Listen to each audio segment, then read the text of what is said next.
Coming to you live from the JRE Tobacco Aladino Mobile Studios, it's the Cigar Pulpit.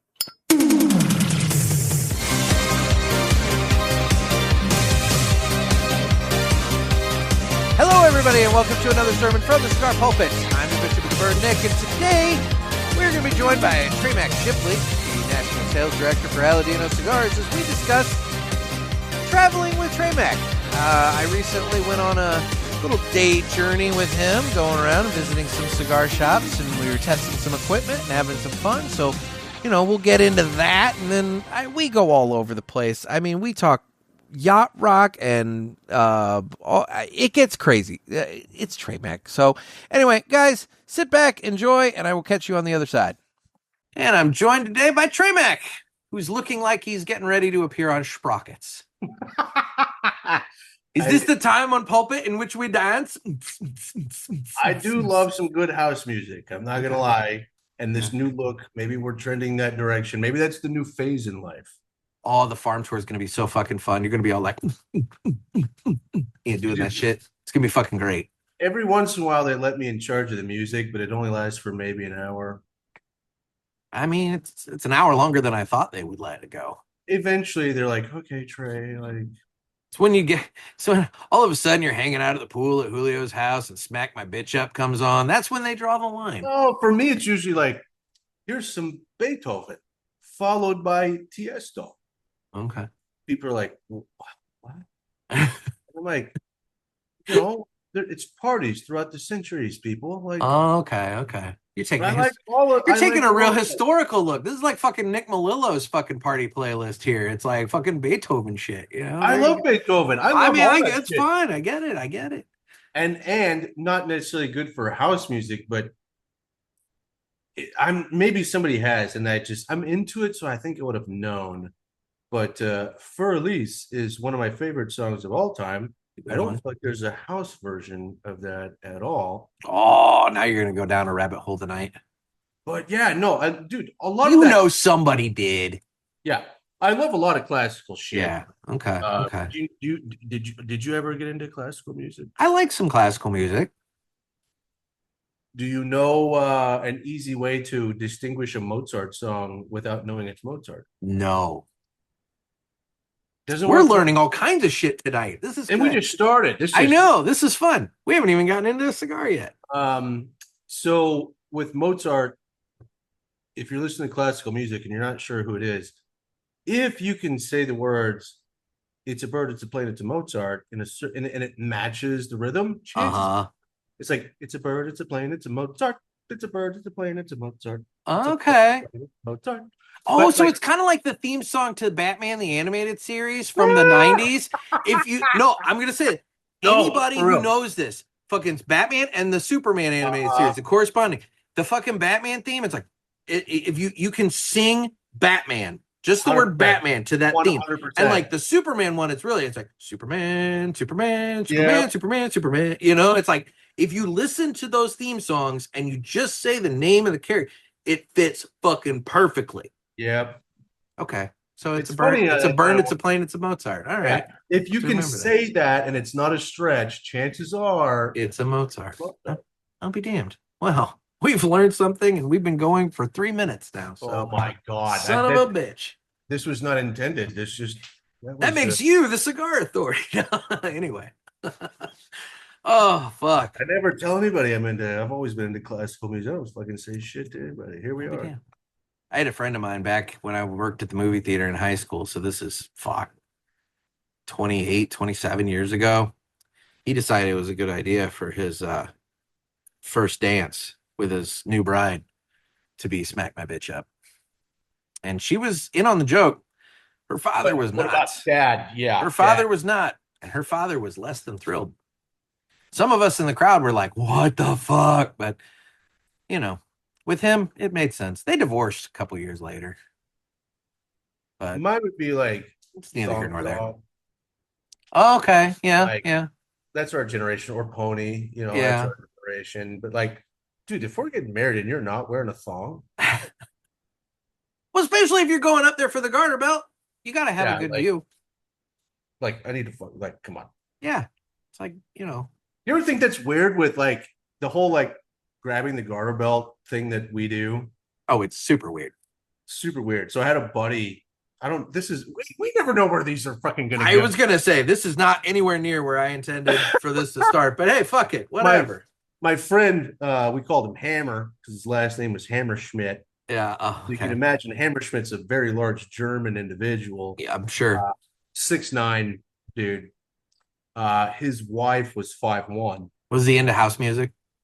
He would dabble. He dabbled. And so the wedding is already awkward because he's 6'9" and she's maybe 5'1", like super Oh tiny. yeah. So okay. And so when came time to do the whole garter Looks belt, looks like something out of the Epstein files kind of yeah, we thing. were all like, Okay.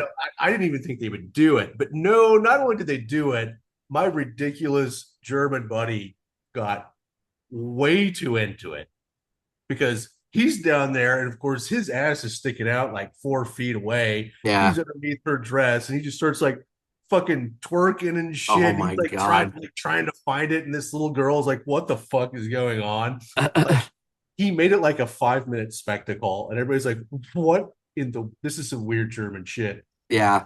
And then all of a sudden he came with the garter, and I'm like, I've been in a lot of weddings. That was entertaining. There you go. But There it you is go. weird. Like it's kind of this weird voyeuristic thing that we all participate in. Yeah, the women they just toss the flowers. Guys, we're gonna get an undergarment and toss it, you know? Yeah. Yeah. Hmm. And who decided garters were sexy? And I'm sure there's a lot of people listening. They're like, they are. They Hey, are. hey, I'm just Of gonna course, say they I'm the can be a weirdo. very nice accent to an outfit, if you know what I mean. And I'm the weirdo that's like, I like hair bands. Like, I want to see that fucking forehead. That's true. You do. Oh my God. We'll get into that in a little Which bit is like, because when you that think that about does it, circle back to, when the you think, general story of oh, the, okay, all yeah. right. But when you think about it, a hairband is a garter for your head. So it makes sense. It does. It does. It does. Okay, so let's get a cigar going before we get too far into this Five because minutes in. And this is not at all what we talked about before the show. no, no. So today, because I was unable to on the episode with you and Husto where we announced the Parishioner's Cigar of the Year because it was so fucking cold, I was in my house. Today, I will be smoking the Parishioner's Cigar of the Year. I will be smoking the Aladino 85th anniversary. This is the Robusto 5x50. Now, can you tell me a little anything about this cigar? The thing is not working. I'm trying to make it work here. Damn it. Can I Oh, tell you anything about this? I was trying to yeah. make the new animations work. It's Oh, not. yeah. They're not working. No, we'll try it again later. Yeah, can we, thumbs up? This No. one. Oh, we got celebration. We got fireworks. Yeah, we got it. It People in the worked. video are gonna see that anyway. So God, if you want to know, we're over 40. Jesus Christ. I know we're entertained by that shit. So Oh God. uh, The 85th. Thank you to all the parishioners that voted that number one. Super proud moment for us. has the office received the plaque yet? They did. The girl. I don't think Husto has seen it Oh, okay. because Because I he I still haven't heard hasn't. anything from the office. That's why I was wondering. Husto still hasn't been back. Oh shit. Okay. And Okay. he sent it. The Yeah. girls told me, yes, we did get it. It's cool. And they were like, we're getting a bunch of these right now. Dad doesn't know shit. And then I thought about it, I'm like, Dad actually hasn't been home. Did I just call him Dad? I did. Yeah. Gusto has not been back to the office since, but he'll see. I'm assuming the girls actually put all of them on the wall, Okay. which would be super cool. He comes back in like all of How many our of them were number one though? three. But they got plaques for those too. I know two sent plaques. I don't know about the third. What is going Now we have This is balloons. What the crazy. fuck? This is crazy.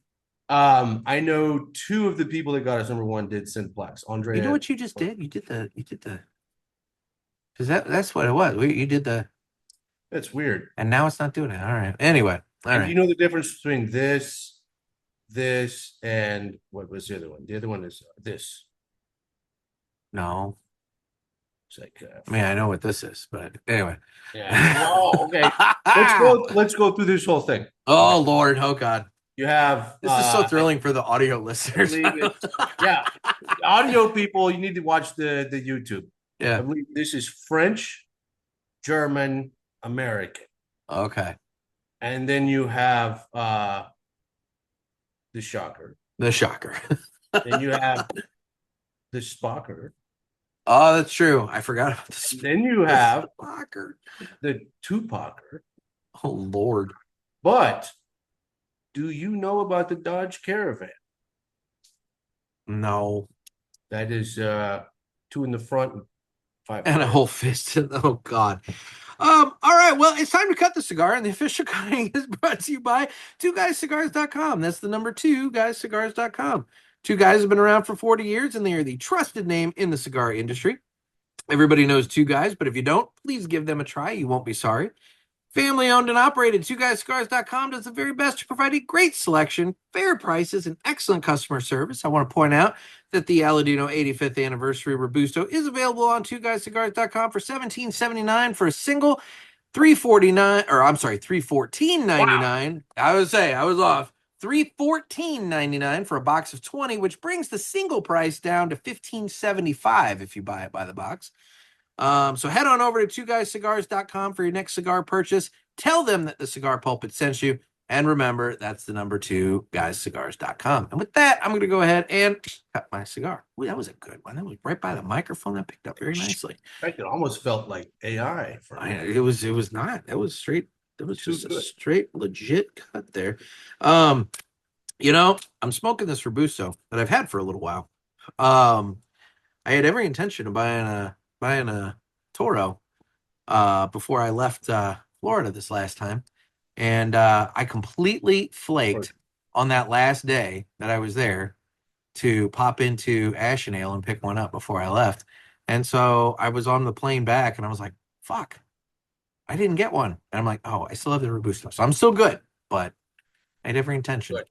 So I'm good. I do think the Toro smokes better. Yeah, well, we'll see. I am not a Robusto guy.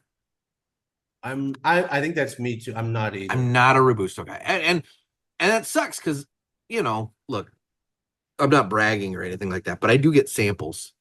And it seems like the samples that come to me generally are Robustos. Yep. Which I understand, they're smaller, whatever the fuck, I don't know. But like that, and some people are like, it's just an inch. It's just an extra inch. What the fuck, but like, it eases me into the cigar. It's like whatever. Whereas the Robusto, it's like bam, right off the front, there. You're getting it. And it's like I need that runway. I need that little bit of runway. And I don't know. I like the Toro. It's just my preferred size. And I have the data to prove it. I have 2 years worth of mm-hmm. 2 years and 2 months worth of tracking to prove that I am a Toro smoker. So anyway, well, while I like the cigar, why don't we hear the greatest commercial that you've ever heard?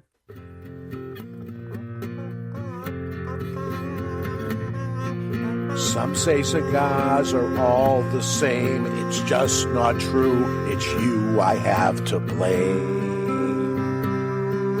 Well, I don't know, 'cause what I know, there is a cigar called Aladino Corojo. Aladino Corojo. Aladino Corojo. They say authentic, so we're not confused, while the others say it's a word that's just abused. I guess that's so. They can't compete.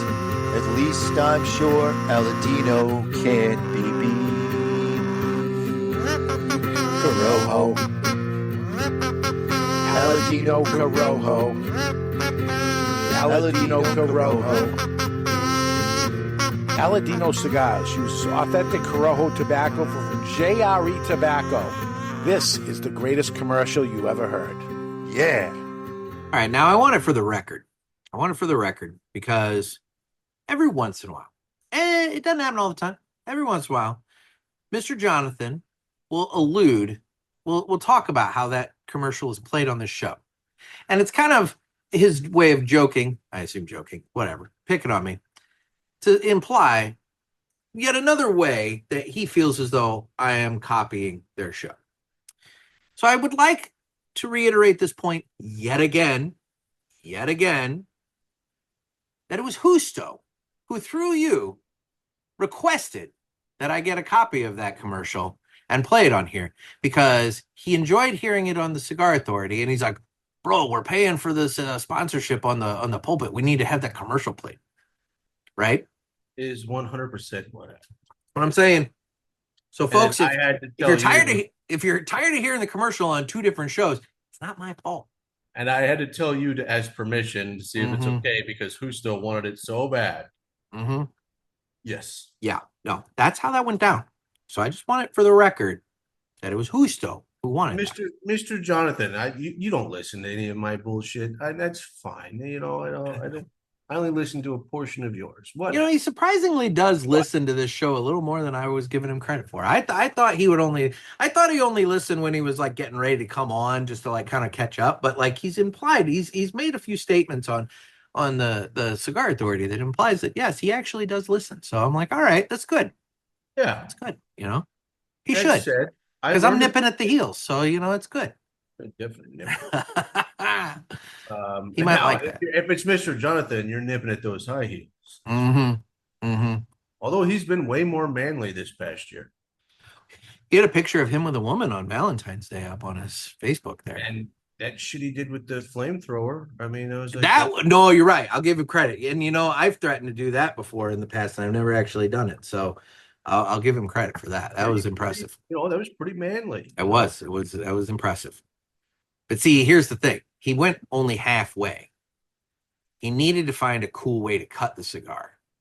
So he needs to get like a machete so that he can like, you know, hack the cap off with the machete and then light the cigar with the flamethrower. If you're going to go all the way and be manly with cutting and lighting your cigar, go for it. Or a bandsaw. That would also be it. Get a bandsaw and fucking cut the cigar with it. I mean, I'd like to see how that would end up. Something tells me he's tearing the cap on that one. But speaking of one way to find out, if you want to be a real man will find out. Mm-hmm. Mm-hmm. You know, and a real man's not going to give a shit if he fucking broke the cap. He's just going to smoke through it. Smoke it anyway. That's one thing that we found out on this last trip together, that me and Mr. Jonathan have a few more things in common, and I've forgotten the reference. And that's okay if you forgot, because I tried to forget and could not. What was the thing? No, the ketchup. Ketchup, yes. Yeah, you guys don't like ketchup. Fuck no. You don't like ketchup. In fact, like, of all the people on planet Earth, I run into everybody loves ketchup. And I'm like, we're just not brothers. And to know that Mr. Jonathan is officially a no ketchup guy. He is an anti-ketchup guy. I'm like, man, that's closer to my heart than a lot of things. He is anti-ketchup. Big time anti-ketchup. We could disagree on a lot of shit. Like, let's say me and him were like politically polar opposites.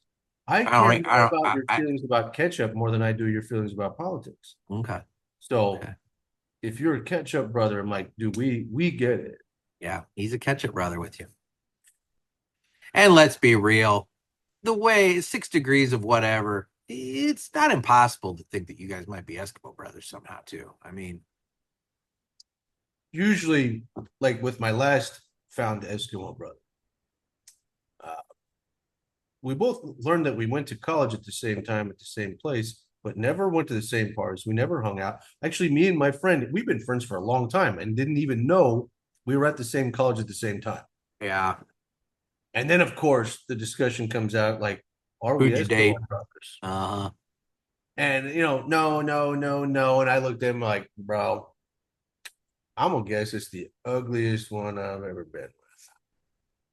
And he's like, that's stupid. I just fucking threw a name out there, and he just stared at me. And he's like, oh, fucking way. And I'm like, yep, apparently the most successful one was the ugliest one. That like, shout out. You know, I'll give you credit for at least admitting it, you know, because like, look, sometimes you do something and you're not particularly proud of it. You just kind of like let it go. But like, it was the night. You did what you did. You move on with life. Shout out to Kickboxer Katie. That's all. Oh, Jesus. Oh, fuck. So getting back to the let's get away from Kickboxer Katie. So I was recently down in Florida. I was having a trip, and you know, we met up and we went on a date. it was a day of exploration. It was, which I tried to explain before we went on the day. Mm-hmm. Look, in my line of work, there are days that are totally scheduled. Seeing this guy at this time, that guy at that, blah, blah, blah, blah, blah. Yeah. But then when you have days where nothing's scheduled and you have time, then you go on what we call exploration days. I'm going to list, like I will pick like 7 stores that either I don't have an account with or I've been there before, but maybe they close. It's just sketchy shit. Yeah. And it's like, I have a day where I don't have an appointment. Let's go see the random shit that happens today. Okay.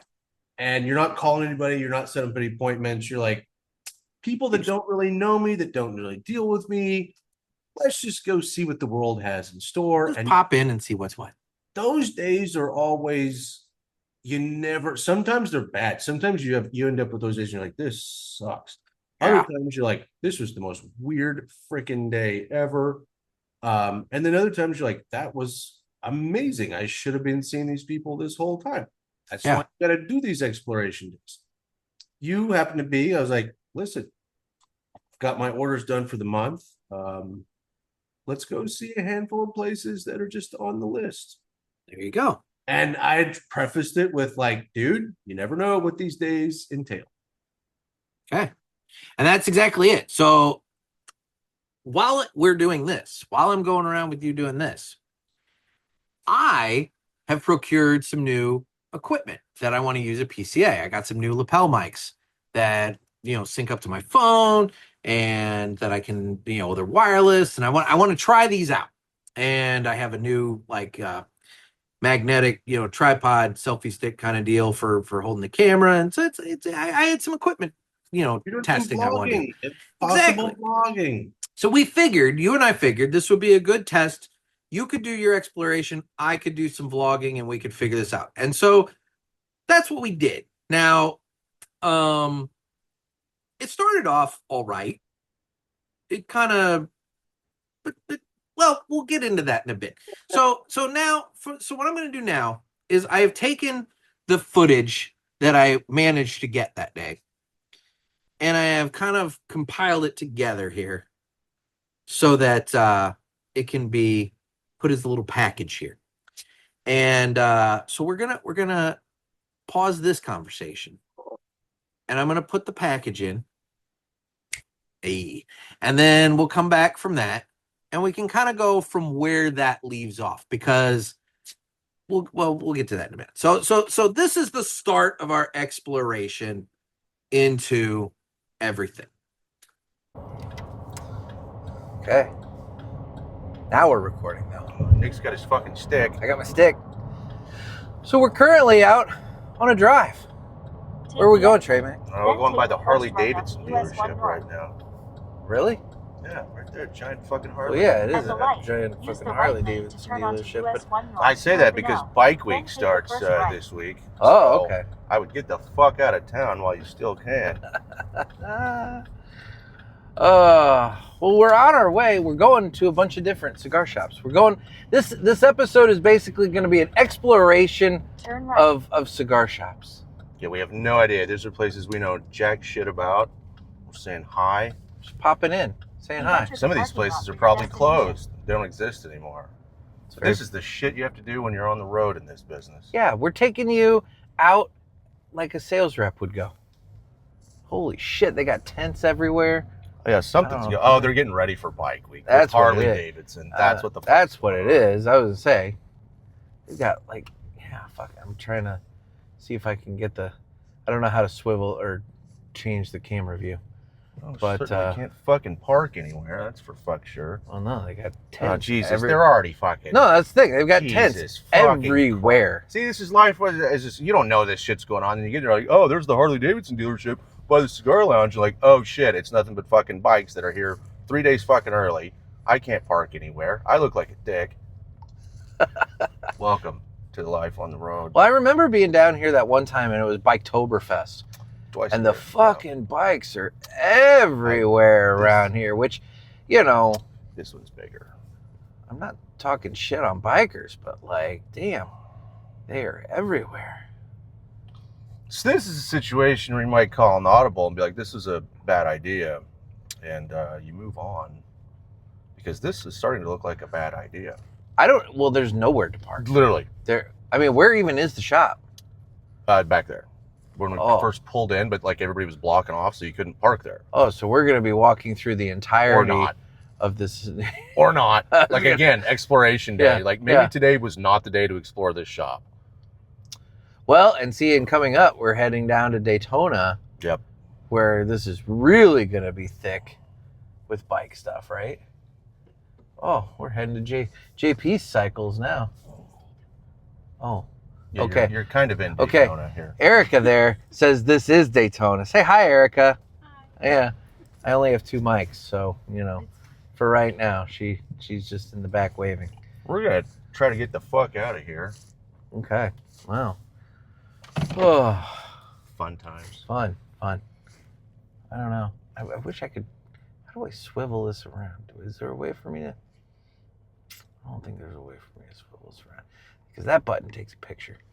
I don't know. I'm figuring this out. But anyway, yeah. Why don't we pause for now and then we'll be back with some more in a bit. Urban Ash.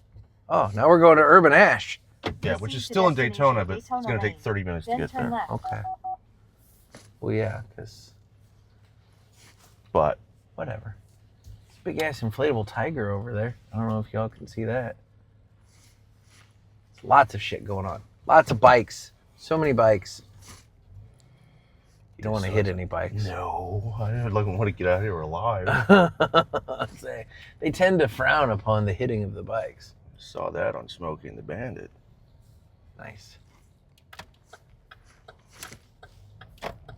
This is why you do these things. At the next stop sign, turn right. I swiveled the camera so that y'all can see what we were encountering here at this Harley-Davidson dealership. Right now we're encountering a truck delivering what appears to be multiple porta potties. There's booze and porta potties. They just go together. Lots of porta potties. So then, yeah, this is the Harley-Davidson shop coming up on the left. Big place. Big place. Today is not the day to go to the Harley-Davidson dealership. No. And this parking lot here that is full of stuff is what we were trying to park in. And this is why we have decided we were going to call an audible and leave because, well, it's useless. There's literally nowhere to park. Nowhere to park. Nowhere. But this is what you get with Bike Week. A day in the life. Lots and lots of stuff at Bike Week. It's good content. Well, it's what we're encountering. This is a random exploration. So we get a random exploration show. North, then make a U-turn at Destination Daytona God, Lane. imagine Destination Daytona Lane. Imagine how many assets are going to be sold right there this week. Lots. Yep. Stop sign looks great. Oh yeah, it's often faded as hell. It does make you wonder though. So if Bike Week happens right at the beginning of March, it's the 3rd month of the year, makes you wonder how many babies are born at the beginning of December as a result of Bike Week. You just want to fast forward 9 months and look at how many babies were born with mullets. That'd probably give you a pretty good idea. Oh, there you go. Well, babies born with mullets. At the light, use the left lane. We're kind of hating on the biker crowd a little bit. Well, if you've lived here when this happens, you'd understand. It's a lot. Yeah. It's a lot. And just talk to anyone that is a nurse out here during this week. Yeah. Yeah. Gets a little crazy. Last year, I was kind of the same thing. Like, I don't know when these festivals are. I'm still new. And I was driving through, and on I-4, there was like 3 cars that were like on fire. Oh God. Ablaze. And like all these bikers everywhere, and I'm like, what is going? This is like out of Mad Max. Yeah. And then I, of course, get to the store, and they're like, Trey, it's Biker Week. Why the hell did you even come out here? Like, it's insanity. Yeah, I saw 3 cars on fire, so yeah. Well, but today, I would have thought today would have been fine because I don't think it really starts until. it doesn't start till this weekend. Yeah, which. I mean, that's the thing. We're recording this on a Tuesday, for God's sakes. Yeah. But yet, well, I guess they have to set up. Yeah, thank God we're not seeing like gazillions of them on the road yet, because then it's just mad. Well, and see, here's the issue: is it's not your professional bikers that come out. That is the biggest problem. It's the weekend warriors and the amateurs. I bought this and I go out 3 times a year with it, but I'm gonna go to bike week. Yeah. And then those guys don't know how to drive in traffic. They don't know how to not be a hazard, and they're causing accidents. Pretty wild, pretty quick. Yeah. Yeah. So, yeah. Yeah, the professionals aren't the problem. No. They're your guys that actually ride. Yeah, the guys that actually ride. Yeah. Yeah. So. Oh, my. That was interesting. It was. It's quite the trip. All right, so we're on our way to, what'd you say, Urban Ash? Yes, Urban Ash. Have you been there before? Oh, yes. It's a pretty cool place. Is it a nice place? Cool place. It's one of those, like, typical cigar places that makes you wonder. Really cool place. Really cool idea. Cool design. Really tiny humidor. Oh. And you're like, that's where you make money there. Yeah. Why? Why do you have a small humidor? Yeah, and there's a restaurant underneath. It's by the ocean. Like, a lot of cool things. And then you're always like... And a tiny humidor. Yeah. Okay. Well, we'll check it out here shortly. Okay. Yeah, so I was wondering about palm trees the other day. I've learned a lot. Oh, yeah? Because I was like, if I ever bought a house out here and didn't have a palm tree, I'd be pissed. I'd have to get one. I assume that's pretty expensive because they're pretty big. Easy putting one of those in the ground. No. This guy's like, well, that's what I do for a living. I'm like, well, business is probably good out here. In 1 mile, turn left onto Mason Avenue. And the funny thing about it is, these basic palm trees that you see everywhere, Yeah, the big ones. those are the cheap ones. Really? He's like, oh, yeah, if you want those. He's like, $1,500, something like that. And he's like, it's not that bad. That's installed and everything, right? Okay. And he's like, but it's the specialty palms. That's where you get into trouble. And I'm like, What's who this? wants something other than like the... I was going to say, who wants anything other than And he's that? like, no. So like these little bastards down here. Yeah. And he's like, oh, no. He's like, that stuff can run 10, 15 grand a tree. Oh, my God. And I'm like, well, like, they're not as cool. So, Yeah, why would I want to do that? So I had no idea about the whole palm tree industry, because I always thought these would have been like stupid expensive. Yeah. And he's like, no, those are the cheap ones. The specialty palms get you in trouble. I'll be damned. But apparently the business is good enough that that's what... You don't want the native palm, right? Well, no, Why that's would true. You want that. You want the exotic. palm Yep. your neighbor doesn't have. Yeah. You know? Yeah. That's Just be gonna- like, your palm tree's cute, but mine's special. Mine's from Bali. Bali. I'm like, I didn't know any of this. Like, I just Interesting. assumed palm trees were palm trees. No, absolutely not. I'll be damned. Who knew? No, just kind of like all dicks are different shapes, you know? Well, Jeffrey Epstein apparently had an egg-shaped one, Yeah, according to the reports. and I know some people around here that got priapism out the ass. Eyewitness testimony. Not eyewitness, no. There were people that they had Go some of the past this victims light. describe as Then at the egg-shaped next one, penis. Turn I- left. I don't want to know what that even looks like. I mean, I've It's- seen the egg it's cigar, in and the- I it's in assume the- it's similar to that. It's a flying At the pig. light, turn left There we onto go. Mason Avenue. Jeffrey Epstein with the flying pig. Holy shit. What if that's where it started? And we just don't know it. Bill Okay. Clinton was down there. We know he was. I mean, we do know he was. Let I me don't tell you, Jeffrey, I'd like to have a cigar that's shaped like your cock. Huge. Best egg ever. I did not inhale that man's penis. I don't do those guys. Yeah, no. You wanted content. Here we go. This is the raw, unfiltered driving with Trey Mac content we've all wanted. We were happy to see that you were not in the files. Did you check?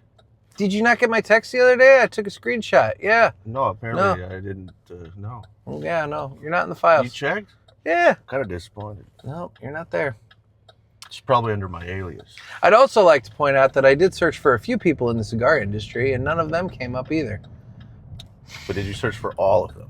I didn't search for all of them. However, I did search for the two you and I were talking about. So In about 1 they did mile, not come up. turn right. However, I don't know if the one goes by a nickname or if that's actually his name. That's a fair point. The other thing I'd like to point out, when I did search cigar, there were references to the Monica cigar.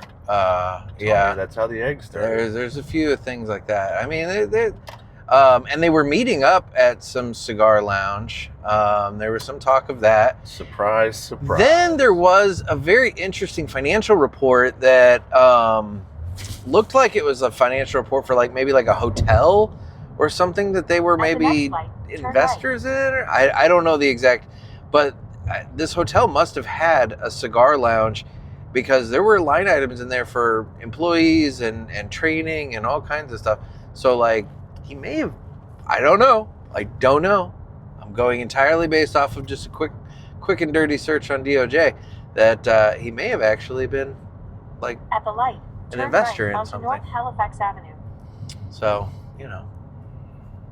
but I don't know which one.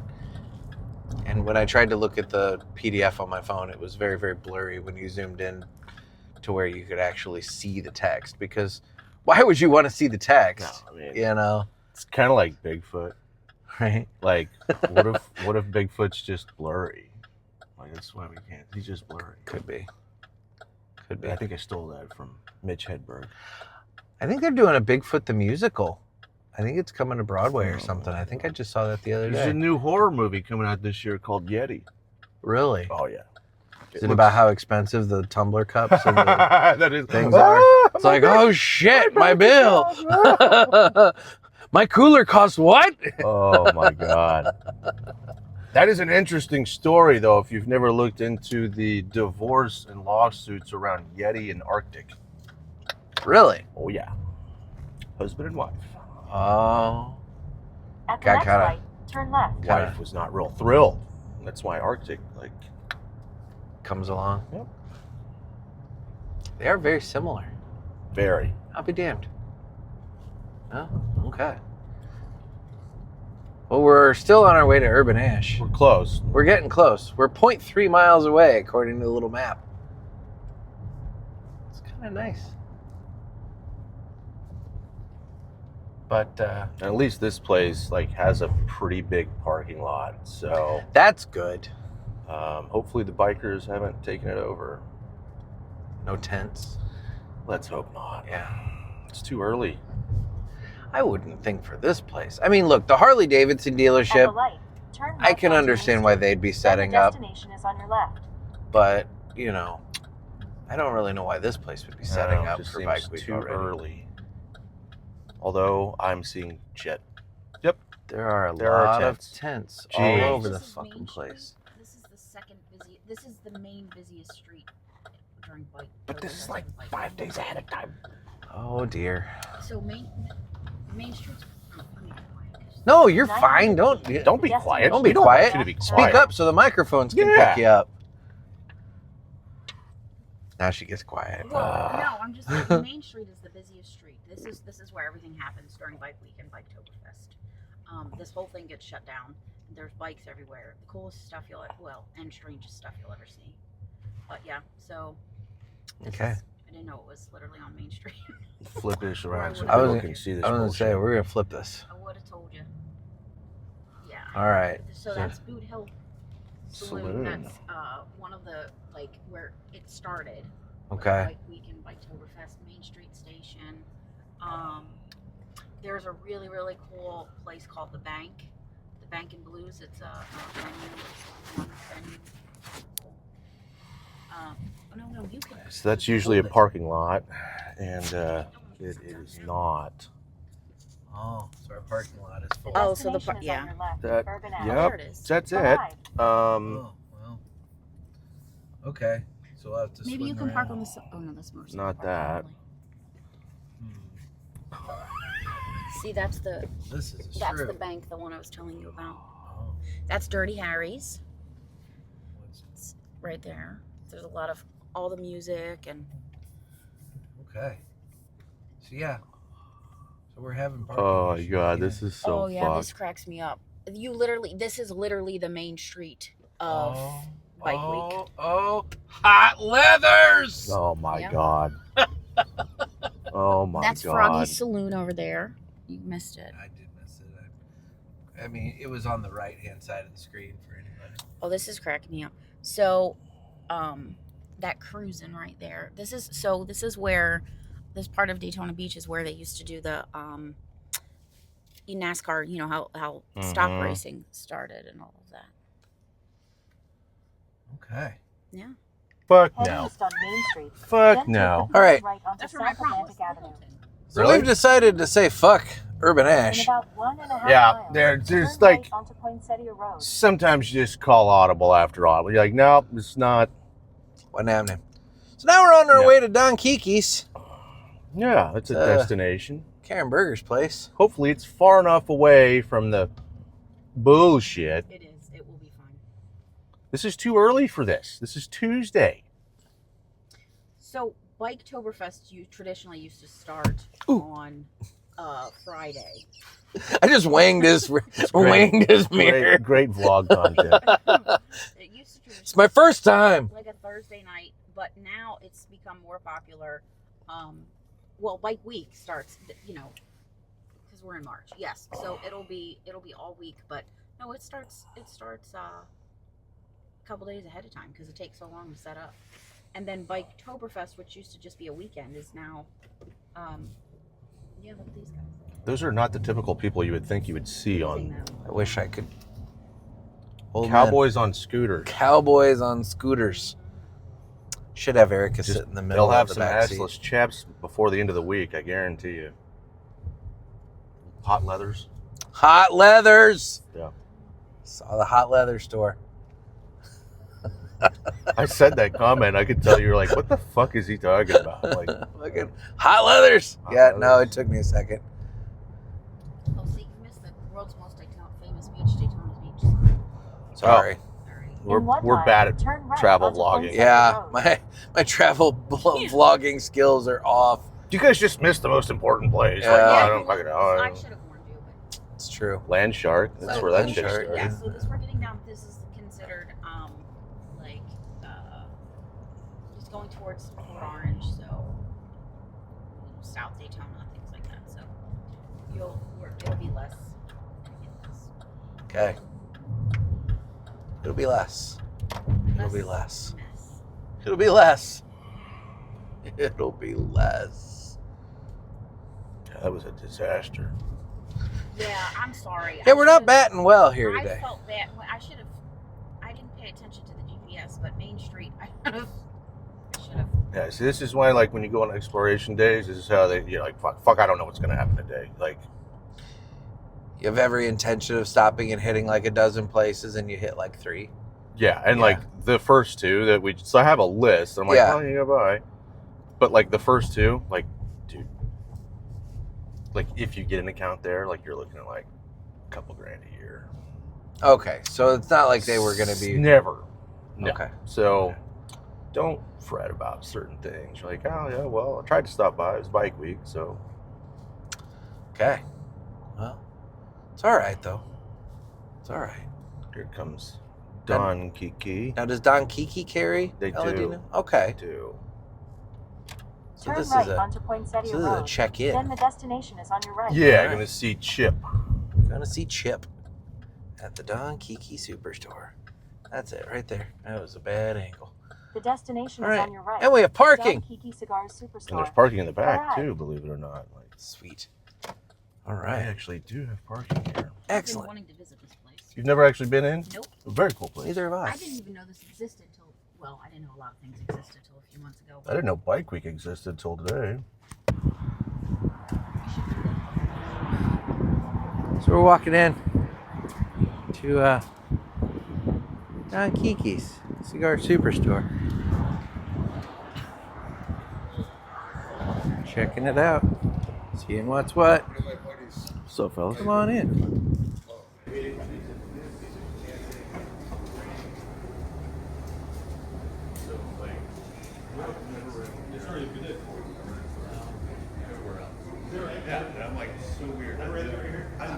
All right, so needless to say, that kind of stopped. Right, of course, I get a tickle in the throat right when I come back. Needless to say, that stopped kind of randomly. We got into Don Kiki's, and well, that's kind of where the vlogging ended because Well, you know, at first we thought we were going to go in this new place. yeah. So yeah, let's kind of recap. So there was the first place by the Harley dealership, Which I hadn't really totally put together. Mm-hmm. That, you know, hey, this when I leave, when this comes out, I'll already be gone. Yeah. So when I leave for Honduras, I don't come back to Florida till mid-May. So 11 weeks gone. Mm-hmm. On the road, not in my own bed. This is why this job is insane. 11 weeks, totally gone, right? Yeah. So, okay, let's just go see people I just have never caught up with, stores that I don't have accounts with. And one was this place right by the Harley dealership in Daytona, which sounds Yes. like a good idea. If I were opening a cigar shop, it would make sense to put it next to the Harley dealership. 100%. So let's go check it out. Now, I knew Daytona Bike Week started this week, but it started on the weekend. Yes. We're there on a Tuesday. So Yeah. in my mind, oh, we should It's be not close. happening yet. Today's the day to go do it because if we wait till the end of the week, we're screwed. Tuesday, like 4 days ahead of like we should be fine. But as you could see in the vlogging, and you heard, yeah, it was a shit show. Everything was being set up, and so unfortunately, there was no place to park. There was no access. Like I don't even know this shop. I don't even know how the hell they were doing any business at that point. I mean, like they'll do enough business. They'll do it when the bike week's happening, but like this Right week now. was fucking like ghost town. I mean, You couldn't even see it. You couldn't see the business. I never saw it. I didn't know where it was at. So anyway, so we skipped that one. And then we moved on to a second one. Yeah, Urban Ash. That's right. And unfortunately, we bumped into the same exact problem. Yeah. It had already been taken over by And so we had to call a second audible. But then that led us to Don Kiki's. And we were able to get to Don Kiki's. Which is an establishment that people should have on their places. Look, it was a nice place. It was very cool it's a 2-story building, but like when you go inside, it's like basically a big warehouse space, but then there's like 2 staircases that lead up to the top for a lounge, but it's very open air and everything. And then they had lots of stuff, and it was cool. But it was in there that I noticed that your microphone started blinking red. And I was like, well, that doesn't seem like it should happen. And so anyway, the long and short of it is, for whatever reason, the battery on your microphone died.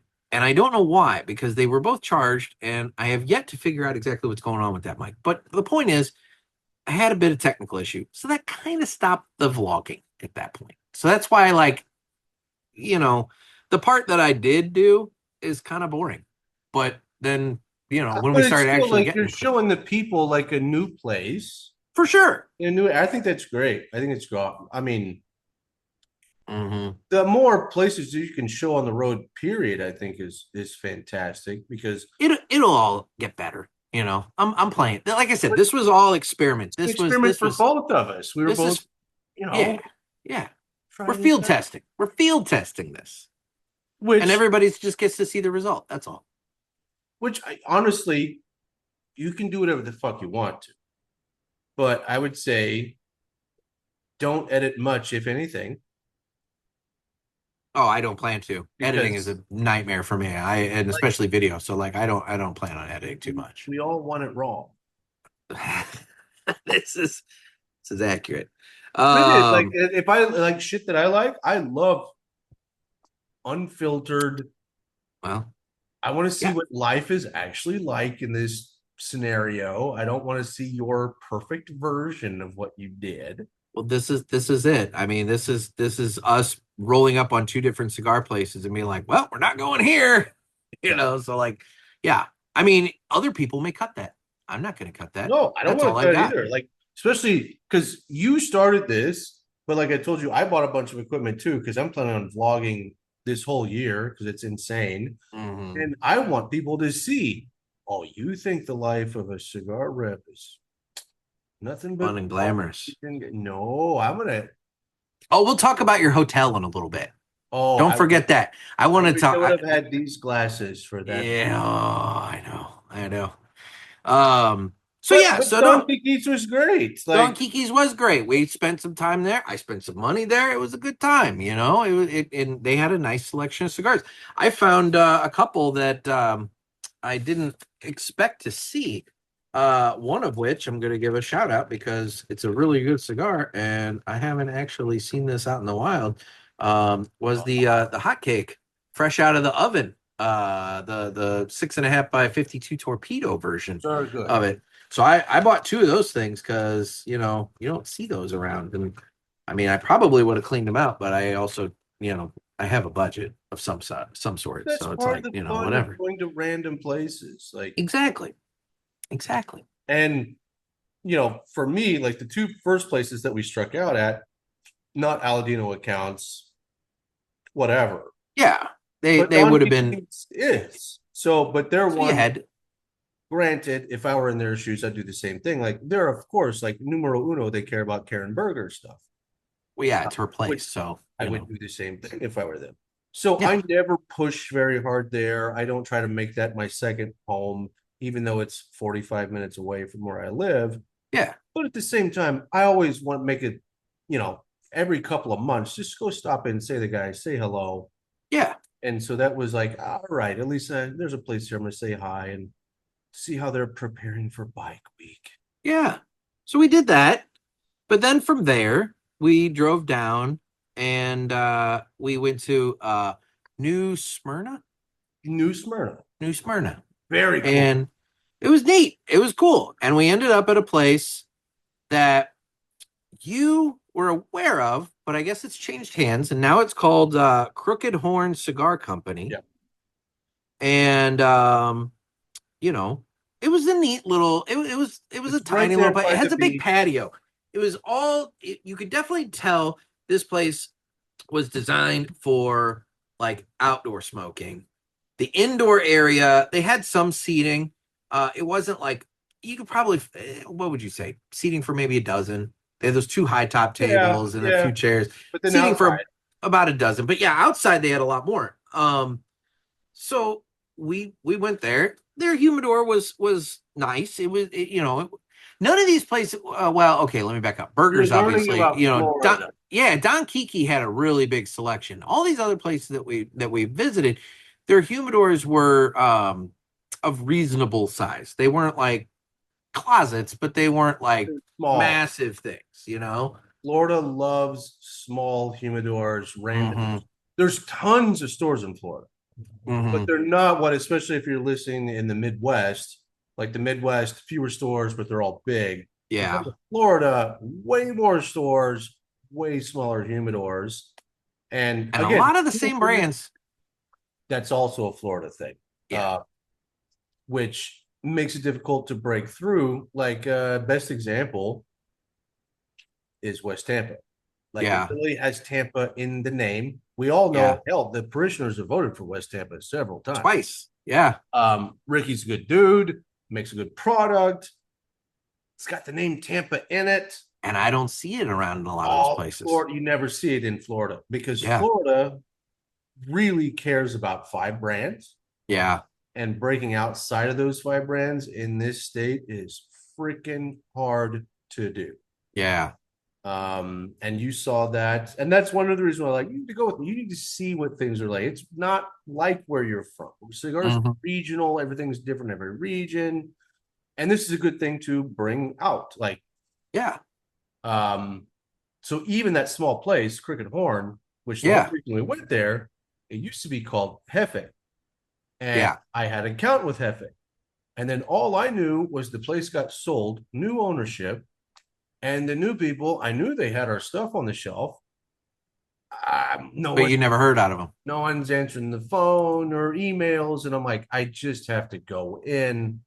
And of course we did, and it was great because the owner, the new owner, starts talking to me, and he's wearing an Iowa Hawkeyes jacket. Yeah. And I'm like, Yeah. are you from Iowa? And he goes, yeah. And I'm like, well, I'm from Kansas. Like, Yeah. we have Little Midwest connected type. all the time. Yeah. And you never know these things is why you have to go in the store and talk. And then all of a sudden, because of that one connection, he was more open to talking more. And now it's going to turn into a much larger selection of Aladino in that little store. Which is But good. So I this is made why the you exploration need day up. exploration. Because Yeah. again, if I'm calling the store and I'm emailing him, he has never met me. He doesn't know who the hell I am. Yeah. Even if they have an account with Aladino, it's like, I don't know this guy. I don't know. Yeah. And then you walk in, all of a sudden we're both Midwestern boys, and things click. Yeah. Exploration days. You were in the humidor for quite a while. You gave me enough time that I was able to smoke a Plasencia, Probably. a Robusto, because that's all they had. But I ended up smoking what's the green Alma Fuerte? It was the green one. It was the green one. Yeah. Which I So, didn't tell you this, but that came up in our talk in the humidor. Was that he goes, listen, the first thing I learned about the humidor was not necessarily the brands that we carried or the offerings we had. He's like, the first data that I got said, of everything we have, everybody here buys Robustos. which explains a lot because he had a shit ton of Robustos in his humidor. That's what he said. He goes, Yeah. So from now on, like everything I bring in, it's in a Robusto. And if people ask for more than that, cool. And it makes sense because you're on the beach. You don't want to dedicate a whole shit ton of time. You just want to smoke that you can power through in like an hour and call it a day. One drink on the beach. Yeah. Go about your business. And so that's what he told me. He was like, no, this is a Robusto store, period. Okay. Well, that's important. Like, that's at least the store owner looking at his data and trying to figure out how to best work within his realm of existence. Yeah. I wish more people would do that. So you got an Robusto, even though you and I really don't smoke Robustos that often. But that store, that's what works. Okay. So when I gave him my pitch and told him, I was like, dude, we'll just do Robustos from all the lines. And basically the pitch was, here we go. I'm gonna load you up with Robustos from everything that we do. And how many locker members do you have? Okay, cool. I'm gonna give you enough cigars to make sure every locker member gets the stuff that we're putting in here, so that they get a taste of it for free. There you go. Then we will see what Robustos move for you, and then we can adjust from there. That way, I never want to be a pushy salesman. I'm not like, I don't want to put everything in here. Yeah. But I want to find out what works in here, and then we can pare it down from there and keep it churning. Yeah. And I do that especially in Florida because a lot of these humidors are smaller. Mm-hmm. And a lot of guys don't even go direct in Florida because they don't want a lot of companies put constraints on them. Well, you have to have this many or that many. Yeah. They don't want to deal with that. A lot of these stores will just go to somebody like Myron Dutch or Rango or, something like that. And they'll just get a couple of boxes from this company, a couple of boxes from that company. I'll walk in and be like, no, I'll work with you direct. I'm not going to be a dick. Like, let's figure out what works. Let's experiment, and then we'll pare down from there and keep things churning. Cool. Yeah. But had I not got in there and gave him that spiel, for all I know, 6 months from now, there'd be no Aladinos anymore. No Aladino, yeah. Well, good. So it all worked out. Yeah. And but then from there we ended up going to lunch. And that's when I don't remember what was the name of that place? Do you remember? It was the oh boy. It was a little Flagler tavern. Yeah, Flagler Tavern, just up the way. And that's when we saw the hostess. Not at all what I thought we were going, but Yeah. No, the hostess, which circles us back to the headbands and the Yeah. garter belts from earlier. Specifically, in this case, the fact that as she's seating us, you just lean in and you're like, dude, I bet she's got a great forehead, but I she's knew- covering up with these bangs. And you were pretty into the hostess chick. more than. And here's okay. Yeah. Here's a great thing for like all men to learn. So I see this hostess. She's got bangs, which I don't like bangs, but I can tell she's using her bangs to cover up a big ass forehead, which I'm into. I want to see that forehead. You have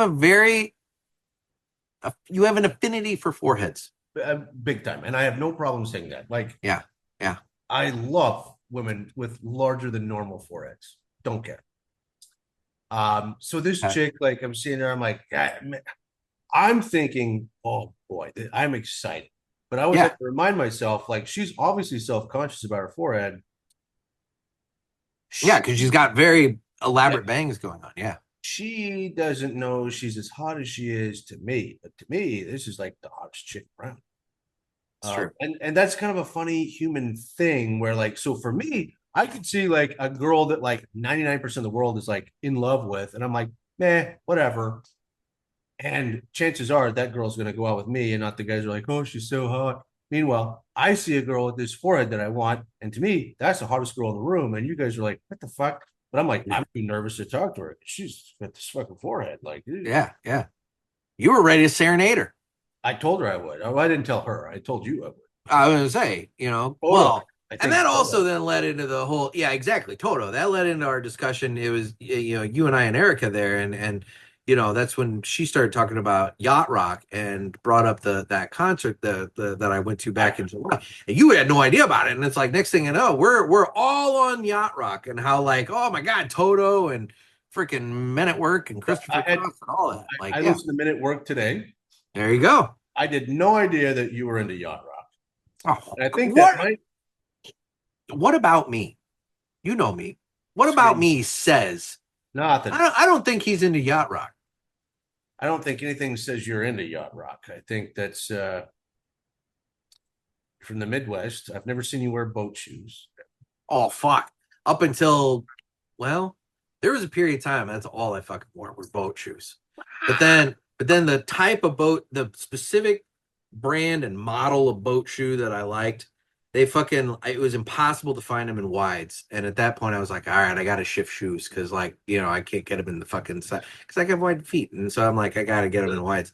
And so, from there, that's when I ended up shifting. I think that led to the Skechers. Then eventually it was the fucking flip flops. Now I got the Hey Dudes just because it's like fucking walking around. So then Although I have got to find some better fucking shoes for PCA. You told me about some, and I got to fucking look into those because like I am gonna definitely need some good walking shoes for PCA. So I see you, and I'm like, well, that guy's more into pontoon rock, Pontoon rock, maybe not yacht rock, like fucking country and whatever. That's because let's be real, pontoon rock is fucking is today's like fucking country rock. It's like it's not country, it's not twangy country. It's like it's the like current day kind of country. I don't even like the word twangy country. It's not storytelling country. Exactly. It's more like fucking down on the pontoon. Oh Lord. Anyway, so shoes. We got a little bit of time between now and then. Mm-hmm. My first question, because I'm a shoe freak. It's gotten a little out of hand this year. You have bought a lot of shoes this year. I think well, you've been hitting the outlet malls. Yeah. Getting like deals. Florida's a different beast. And I was trying to explain this to an old lady last night while I was in the bathtub. Yes, I said all that shit. I'm gonna let that. We're just gonna get back to shoes. I'm gonna let that go because I feel like that's a whole nother rabbit hole. But she's in her 70s, whatever. But I was talking. Well, you've really taken the dating apps date far on the it was one my side. mom's best friend from high school. Fuck you. I'm like, man, your resolution was to date someone in your 40s, and now all of a sudden you're fucking trolling for 70-year-olds. So she called while you were in the car. I know. Linda Bless, and I was like, I know. Call that old lady. No, I chatted with her, and something came about my grandma. My grandma was a shoe freak. Like when she passed, She had 2 closets, and one had over 100 pairs of shoes in them. And I said, Linda, like, my grandmother's shoe collection? She's like, yeah. And I go, I might have inherited that gene. I didn't really know I had it, but I moved to Florida and I learned real quick that down here, you've probably seen a little bit of it, but probably not enough to care. I've seen them from the side of the road. I haven't actually gone to any of them. So like there was that one in Daytona. There was that one across the street from the Buc-ee's. I haven't been, Forget that. Yeah. How do people dress in Florida? I mean, I don't know. Some of them dress like fucking hobos, but everybody. A lot of flip flops. No matter, they would wear a parka and flip flops. Yeah. You're not going to get them to change shoes. We'll get into that in a second. Shoes are a big deal. Yeah. But shorts and a t-shirt, I don't care how much money you have. Yeah. That's all people wear. And people wear the same shit. Generally. Get to Miami, and then that's a whole different fucking Miami's a whole different country, but yeah. Outside of Miami, Florida is very we don't care how much money you have. Like, everybody's casual. Right? Yeah. But when you're casual like that, there is one accessory that can set you apart from everyone else, and that would be the shoes. So when I go to these shoe stores on the weekends, when I say there are hundreds of people, it's every fucking week, man. I have pictures and videos of no, here's a picture of a dude buying 30 pairs of shoes at one fucking time. And I've gotten sucked into that a little bit. Yeah. I have bought, I think 27 pairs of shoes since January 1. Okay. Not all for me. In fact, I'm sending a pair to Pittsburgh tomorrow. And I sent my niece 3 pairs. Maybe the rest were for me, Yeah, but still 20-ish pairs. So you theoretically should be set for a very long time for shoes. Yeah, but there's still but you're still going to keep looking. There's 4 pair that I know I can get my hands on that I want. And then there's about 8 or other pairs that I'm waiting. Okay. And when I say waiting, because in Florida, shoes are this thing. So they're everywhere. Yeah. And you kind of know on the cycles. And I've noticed LaMelo Ball is an NBA player.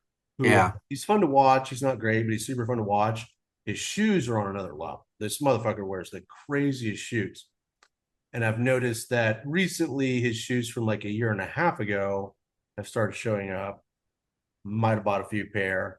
And I've noticed that his shoes from this last season have shown up, and they're half price. Yeah. The price is still $100. Yeah. Just wait a minute. They'll come down to 50, but just wait it out. So I'm going in there and I'm buying Steph Curry's shoes from last year for $35. Okay. I've got 7 different Steph Curry shoes. I've got I don't like the man LeBron James, but LeBron does have a series of but his shoes are good. Pretty nice. So I've bought a couple of those, and there's 2 more colors that I'm waiting to come down. And that's what Florida, apparently, what I've learned is Florida's where all the shoes go. So okay. We have let's say you have a Nike store. You have your Nike store. And then what most of the country knows, they know about outlet mall Nike stores. Yeah. So you can go there and you can get last year's stuff at half price. Yeah. But then what Florida has on top of that are the third level. The closeout outlet stores. All across the country. If shit just hasn't worked, at the end of the day, we send it to this third level in Florida. And bro, those stores are freaking packed with people. Deep discount. And I'm not opposed to it. Now I got all these shoes, for every different suit, every different undershirt. I got shoes that match it. Well, for fuck's sake, clothing, we talked about this the other day. Clothing is so damn expensive. And the markup on clothing is outrageous. So, if you can get it for a deep discount. Tariffs. Yeah. Tariffs made these expensive. I'm shut up. No. I went to what was I at it's a Neiman Marcus, right? Yeah. Which is super pricey. Yeah. They were doing their end of the year closeouts.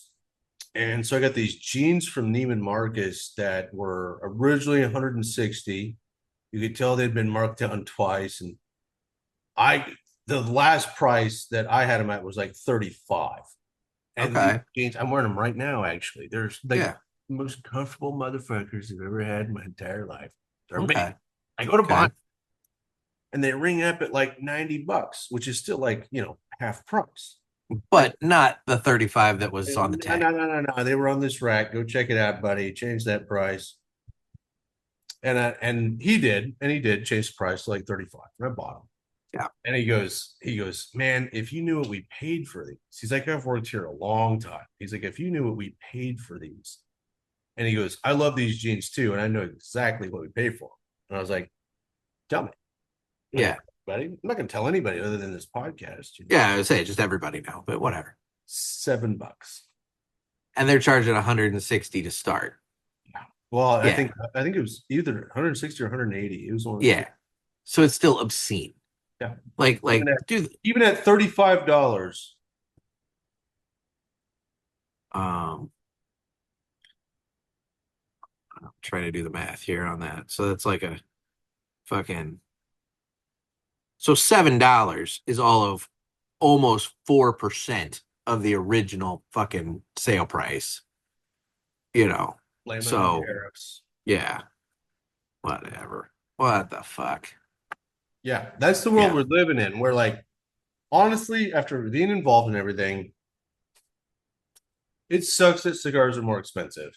And you and I both know, we've gone into this several times, that even in the cigar world, like, it's antiquated, it's wonky, but because it's antiquated, it may not be as fucked up. Sorry, excuse my friend. That's like a 2,500% markup. Yep. Fucking crazy. Yep. Yeah. So like, we don't do that in the cigar industry. No. Even the most egregiously priced cigars are not at that type of markup. Mm-hmm. Crazy. So it made me feel a little bit better. And I've gotten like way into the fashion world. Like, I've even had dreams about it, and I've talked to people in China.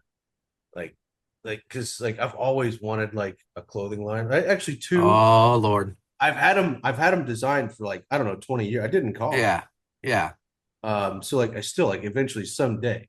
And so I got like way involved and went down a bunch of rabbit holes and learning about where to go in China to buy certain things. And it's like the same factories make the same shit. Yeah. And seeing the prices that you can get for these things. And then I go to Neiman Marcus and the guy's like, yeah, $7. I'm like, that checks out everything I learned online. It checks out completely. Fucking nutty. But we charge. Yeah. Well, I don't know. So how do we get on this? I'm trying to remember how we got on this. It doesn't. I don't remember. Anyway, so we had our lunch. You were into the hostess. You brought up the ketchup. Yeah, that's when ketchup came up. And that's when you learned that you and Mr. Jonathan were both anti-ketchup. I didn't really realize that. I think I told your girlfriend. Yeah. It's like two foods. I eat all sorts of foods, and I think I was going to that because my burger was on the mooing side of things. It was. Which I wanted, and most places don't give me what I want because, like, he doesn't really mean he wants it rare, and I'm like, yes, the fuck I do. I mean, I ordered my medium, and they did it very well. No, I would say well, but like they did it. It was what you showed me was actual medium. It was legit medium, yeah. And they gave me rare. Like, no one actually follows those directions. So this, I like this place. The burger was great. Yeah. And that's when I said that of all the crazy food I eat, steak tartare, raw shit, I love all of it. Organ meat. There's two foods I don't eat. And one of those, I stared at you and pointed at you, and I was like, that shit right there. Fucking ketchup. Yep. Oh, God.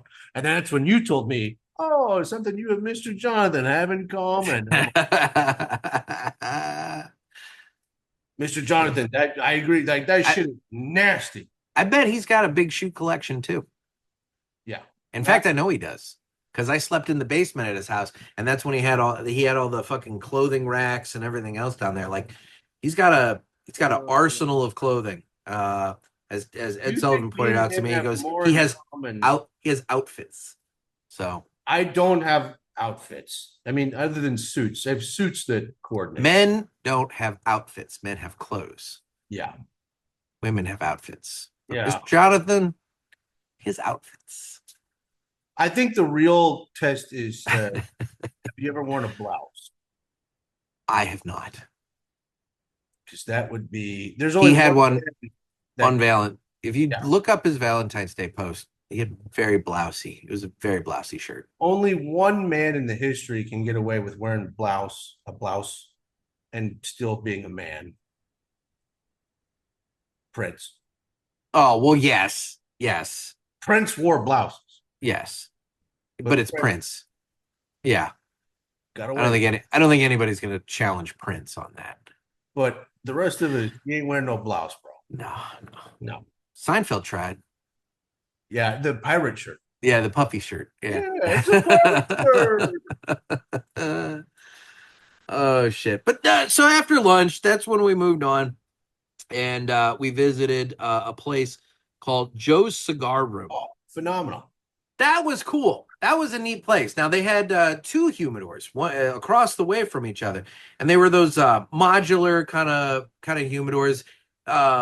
You pointed out that a lot of shops built just prior to COVID had those, and that tracks with what I have found. Like a lot of stores that I visited that have those, they either opened then or they upgraded from what they had to that around that time. Yeah, it made Yeah. economical sense around 2020 because the price of Spanish cedar planks went through the freaking roof. Yeah. So there's a lot of places about the same age that all have these modulars. But Joe's does a really good job. Super nice place, more of a traditional cigar lounge. Yeah. Something, They had a good selection. It was a deep selection, I thought. And but you know, again, it was but again, Florida. Yeah, I was gonna say you could always find the Fuente, you could find the Plasencia, you could find oh fuck, what are the others? Come on. Plasencia, Oliva. That's the other big one. And then you're always gonna have General is always gonna be big in Florida. Some Altadis. And then Fuente, but not so much Newman unless you're in Tampa. That is an interesting thing that you pointed out to me that I didn't really pay that much attention to, but you're right. Short of maybe Brick House. Yep. You really don't see a lot of Newman. You see a lot of Fuente, but not a lot of Newman. But then when you get into Tampa, well, the fucking Newman and Fuente are everywhere. Whole different story. Yeah. But that still said, you're the big five, and here's an interesting thing too. If you're from the Midwest, if I said name the big five, you're probably going to throw Drew Estate in the top five. Oh, 100%. And you know what? Not in the only place Florida. I saw a deep Drew Estate selection was Don Kiki's. Yep. That was the only place that I can recall that I saw. They had all the, all of them had some Drew Estate. Like there were the Tobacco Specials at Crooked Horn. They had a cabinet full of acid and various other flavored Something infused like that. at Joe's. But Don Kiki's had, the Undercrown and the Ligas and the various other, some of the Herrera Esteles and things like that. But you don't see any of that shit in some of these places. Yeah, and that's weird because if you leave Florida and literally go anywhere else in the country, Drew Estate's a fucking quarter of the humidor in some of these shops. Yeah, they are not, and a lot of that goes to Florida's based on those original families that were involved in the cafeteria cigars, and that's it. I mean, Padron, Fuente, Oliva. That was it. Padron. Yeah. You're going to see the same five people. They had a whole cabinet of Padron at Joe's. They had a separate cabinet humidor. Yeah. But that said, it was good timing for us to be there. I've been to Joe's several times, but never could get an appointment with the owner. And they're always like, well, he doesn't really have a schedule, but that's who does the ordering. And I'm like, but you got to just catch him. Yeah. Somebody and like, what's his cell phone? Like, he doesn't really have a cell phone. I'm like, oh my God. I'm not in Florida enough for this to magically happen. Yeah. I want to be in the store. And we walked in and I recognized him immediately because I'd met him at another store in the past, and I was like, that's got to be the guy. And Yeah. super sweet old guy. And we sat down, and just perfect timing where he said, there's 5 companies I'm getting rid of this year. And he's like, I've smoked your Reserva and I really like Aladino. So he's like, thanks for coming in. And it worked out wonderful. Well, good. So and hopefully that's by the end of this year, we'll be able to go to Joe's and New Smyrna and, fire up an Aladino. And that's why you do these exploration days, because Well, yeah, because at this point we've hit 3. We intended to hit 5. I had 7 on the list. Okay. There were 2 more that would have been on the way back that were like, if it works, great. If it doesn't, not high. Yeah, we were on a bit of a time constraint because we had to get back for what did we? Oh, I know why. We had to get back for But when you said that, like, oh, we can eat lunch and have one more, and I was like, well, we're going to Joe's. Like, Joe's is I got to give it another shot. Like, I love it. Oh. And worked out. And that again, so you got a little peek into an unscheduled day in this. Yeah. And like you said, like, and you have to make those decisions. Like when we were at the Harley Davidson dealership, could we have eventually found a place to park and walk half a mile and go in there and probably come back another time? This is a bad week to be here. Or you go, today, driving around, you're like, obviously today is not the day. Move on. We don't have time. Let's see what we have time. Yeah. Figure it out later. And you know what? The 2 that we skipped, like you said, they weren't accounts already. So at this point, it's like, I mean, could you have gotten lucky that day? Maybe. Or would it have been the first of many communications to start the process and that kind of thing? So it's like, you can put it off. You can wait, It's kind of like if you're trying to see stores in Iowa and you happen to be there the week of the Iowa State Fair, guess who doesn't want to talk to you that week? Yeah. Yeah. Sometimes you need to recognize that in the parking lot and be like, you know what? Today's not the day. Read the room. Yep. Yeah. And even then, and because we did that, we had time to see Joe, and it turned out great. There you go. But you have to read the room, move along, budget your time, figure it out. Yeah. Strange world, man. It's a strange world. Now, the other place that we visited, now we linked up on Saturday for a little while, and we went over to Sanford there, and we visited Blend and Barrel. That place was fucking great. One of my favorite places anywhere in the country. It was fun as hell. Yeah. Very nice. It's a nice, spacious lounge right on the water. So you're looking out these big-ass windows straight across, and there's the water right there. It had, again, a reasonably sized humidor. I don't want to say it was like, it's not as big as some of the ones around, because like you said, in my area, it's like a lot of them have pretty big fucking humidors around here. It was a reasonably, but it had a good selection. Nice bar. It had a full bar, which is not something you see in Florida too terribly often because the liquor licenses are so damn expensive. A lot of it's wine and beer, not. Yeah, exactly. But this had a full bar. And what else was cool is, so we met there and we walked 5 minutes in the parking lot over to this like food hall where they have this big ass building with like 8 or 10 different little restaurants all set up in there. And you could you want this, get this, you want that, get that, and that was good. We did like a Hawaiian place. You had like a viral chicken sandwich. Yeah. Apparently 4 million people have viewed that in the last couple of months. And it's like, well, it's right here. I got to try it. Yeah. You saw it. How big was that fucking thing? It was as big as your fucking face. Okay, I don't know. Maybe it's a Midwest thing. The fucking pork tenderloin sandwiches, come on, you know what I'm talking about. Where big. The fucking, it's like big. This fucking big and the bun is like this big in the middle and you got to fucking whatever. It was like that, only it was a fucking chicken breast on this sandwich. It was massive. And you didn't finish it. No. Yeah. And trust me, I finish meals. Yeah. Now my burger was freaking good. Oh, with the egg? Yeah, it had like an egg, and I got it with it was supposed to be drenched in like this fucking gravy. And I'm not a brown gravy guy. And I asked the dude, like, what's the gravy? And he's like, it's like a brown gravy. And I'm like, I don't want that. So I swapped that out for the huli huli sauce that they had there. Dude, it was so freaking good. Yeah. I would get that burger all day long. It was tasty as shit. I did fuck up. I got fries as my side. In hindsight, I should have done the macaroni salad. Which again, macaroni salad is not something I enjoy, but when you're talking Not typically, but man, the Hawaiian- Hawaiians know what they're doing. Hawaiian macaroni salad's a whole Because different. you and I talked about Hawaiian Bros. And like I go there for lunch sometimes. I get the Honolulu chicken with the fucking rice and the macaroni salad. That's some good shit right there.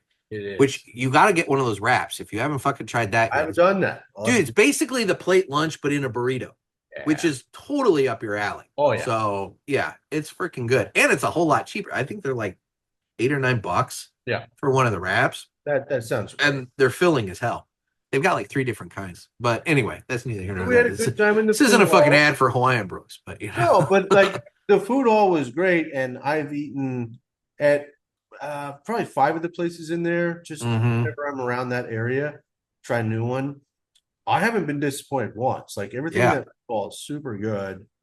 And the prices I thought were like normal. Nothing. It wasn't crazy. It wasn't out of this world. No, it was fair. So that was good. And then we went back to Shia's place. Yes, so we went back to Blend and Barrel, and that's where we had some cigars there. And dude, super chill.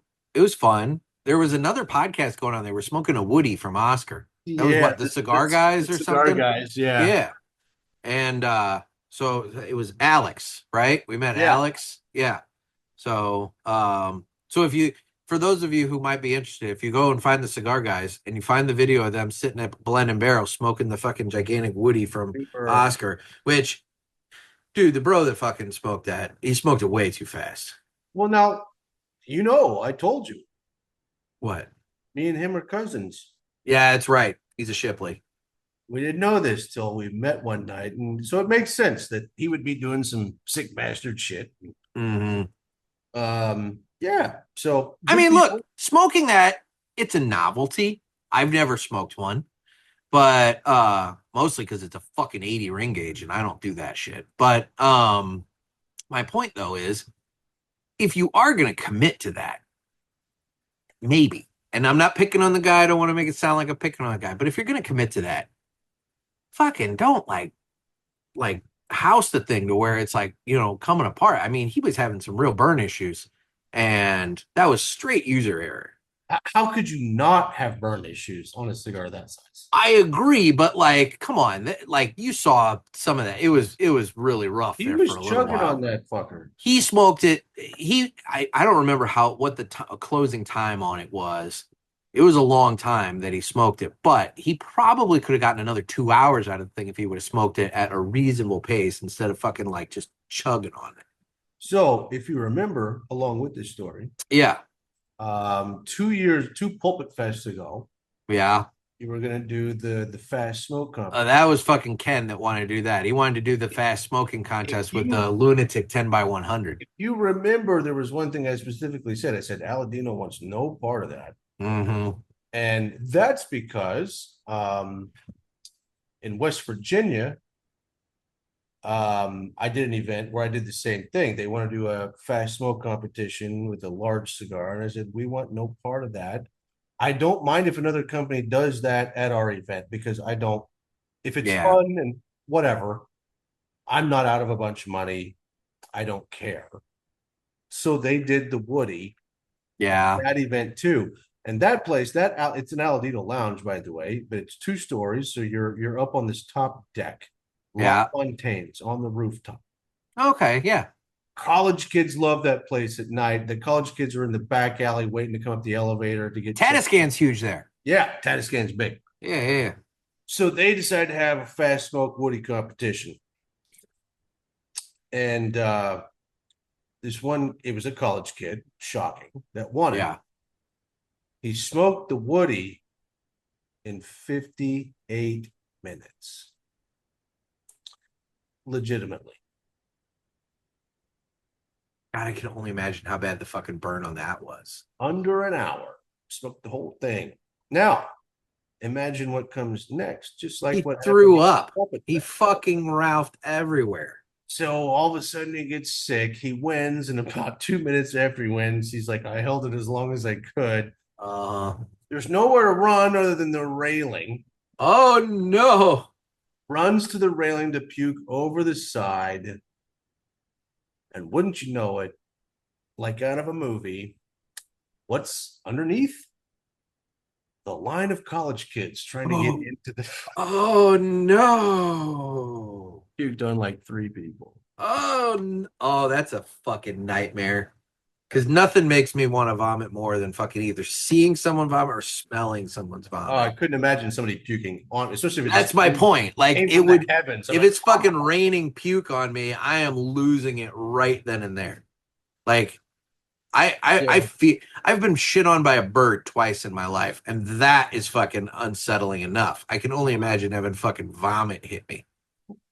I got a great bird shit story. I bet you do. Is You that and birds. You and fucking Yeah. birds. I haven't thought about this in so many years until you and fucking birds. I have pictures from this day that I could probably go find, and maybe of the now I want to go back and look. It was my girlfriend and her best friend. Yeah. She wanted to bring her best friend along as the third wheel. You know, like, whatever. And we went to the Kansas City Zoo.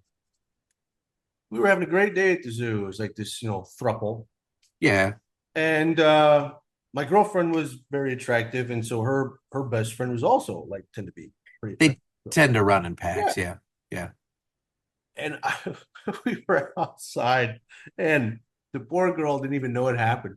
I was sitting there talking to her, and all of a sudden, this bird just fucking shit on her from way above, and just fucking landed in her fucking hair. I mean, all down her hair. And I was like, haha. And the poor girl had no idea. And I'm like, Maryland. Yeah. Matt. We got a problem. Did you not know? And then I was trying to tell her without telling her, and she wasn't picking up on it. And then my girlfriend comes from the back, is like, oh my God, you have shit all over you. And then the throuple thing was over. Yeah. The girl had shit all over her hair. That'll end it real quick. Yeah. So, that was a fun day at the Kansas City Zoo. I bet it was. You've been shit on twice. Yeah, the first time I was walking to class in college, and I was wearing a blue shirt. Both times was blue. Now that I think about it, they thought it was the water. So it was wearing a blue polo, and it fucking hit right on. I felt the impact, and I was like, "What the fuck?" And I look over and I see it, and I'm like, "Fuck!" And I'm literally at the halfway point. I'm halfway to class, halfway to home. No. I'm like, what do I fucking do? I'm like, I don't want to fucking go to class with shit on my shoulder. So I turned around. I skipped class that day because I was like, I'm fucking going home. The universe was telling you not to go. I was going home. And then the second time, I was living in the duplex in Freeburg. I was out on my patio, and all of a sudden, I fucking felt it on this shoulder. I was wearing a blue hoodie. And I look over, I'm like, motherfucker. It's like, yeah, just fucking shit on me right then and there. I've never been shit on, but I also never wear blue. So there you go. I don't know. It's only happened when I wear blue. It's so weird. Mm-hmm. What are the odds? I guess you say. And it's about the same shade of blue, too, now that I think about it. I say, what are the odds? But when I think about it, there's a gazillion fucking birds.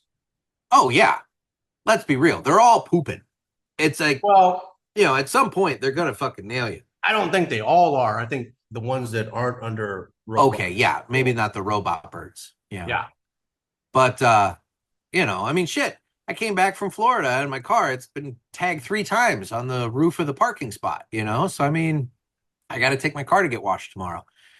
Although, to be honest, I'll probably wait until Tuesday now that I think about it, because I think we're supposed to get more snow and shit this weekend, so I don't want to fucking wash it if I'm going to have to deal with that shit. Yeah, this is some bullshit. I got fucking 70 degrees on the day this comes out on Friday. I got fucking right around that on Saturday, and then fucking Sunday, it plummets. Sunday night into Monday, They're talking wintry mix and all this kind of shit. And I got to get my kid to school Monday morning. So I'm thinking, well, is he going to have school Monday morning? So it's like, yeah, this will be fun.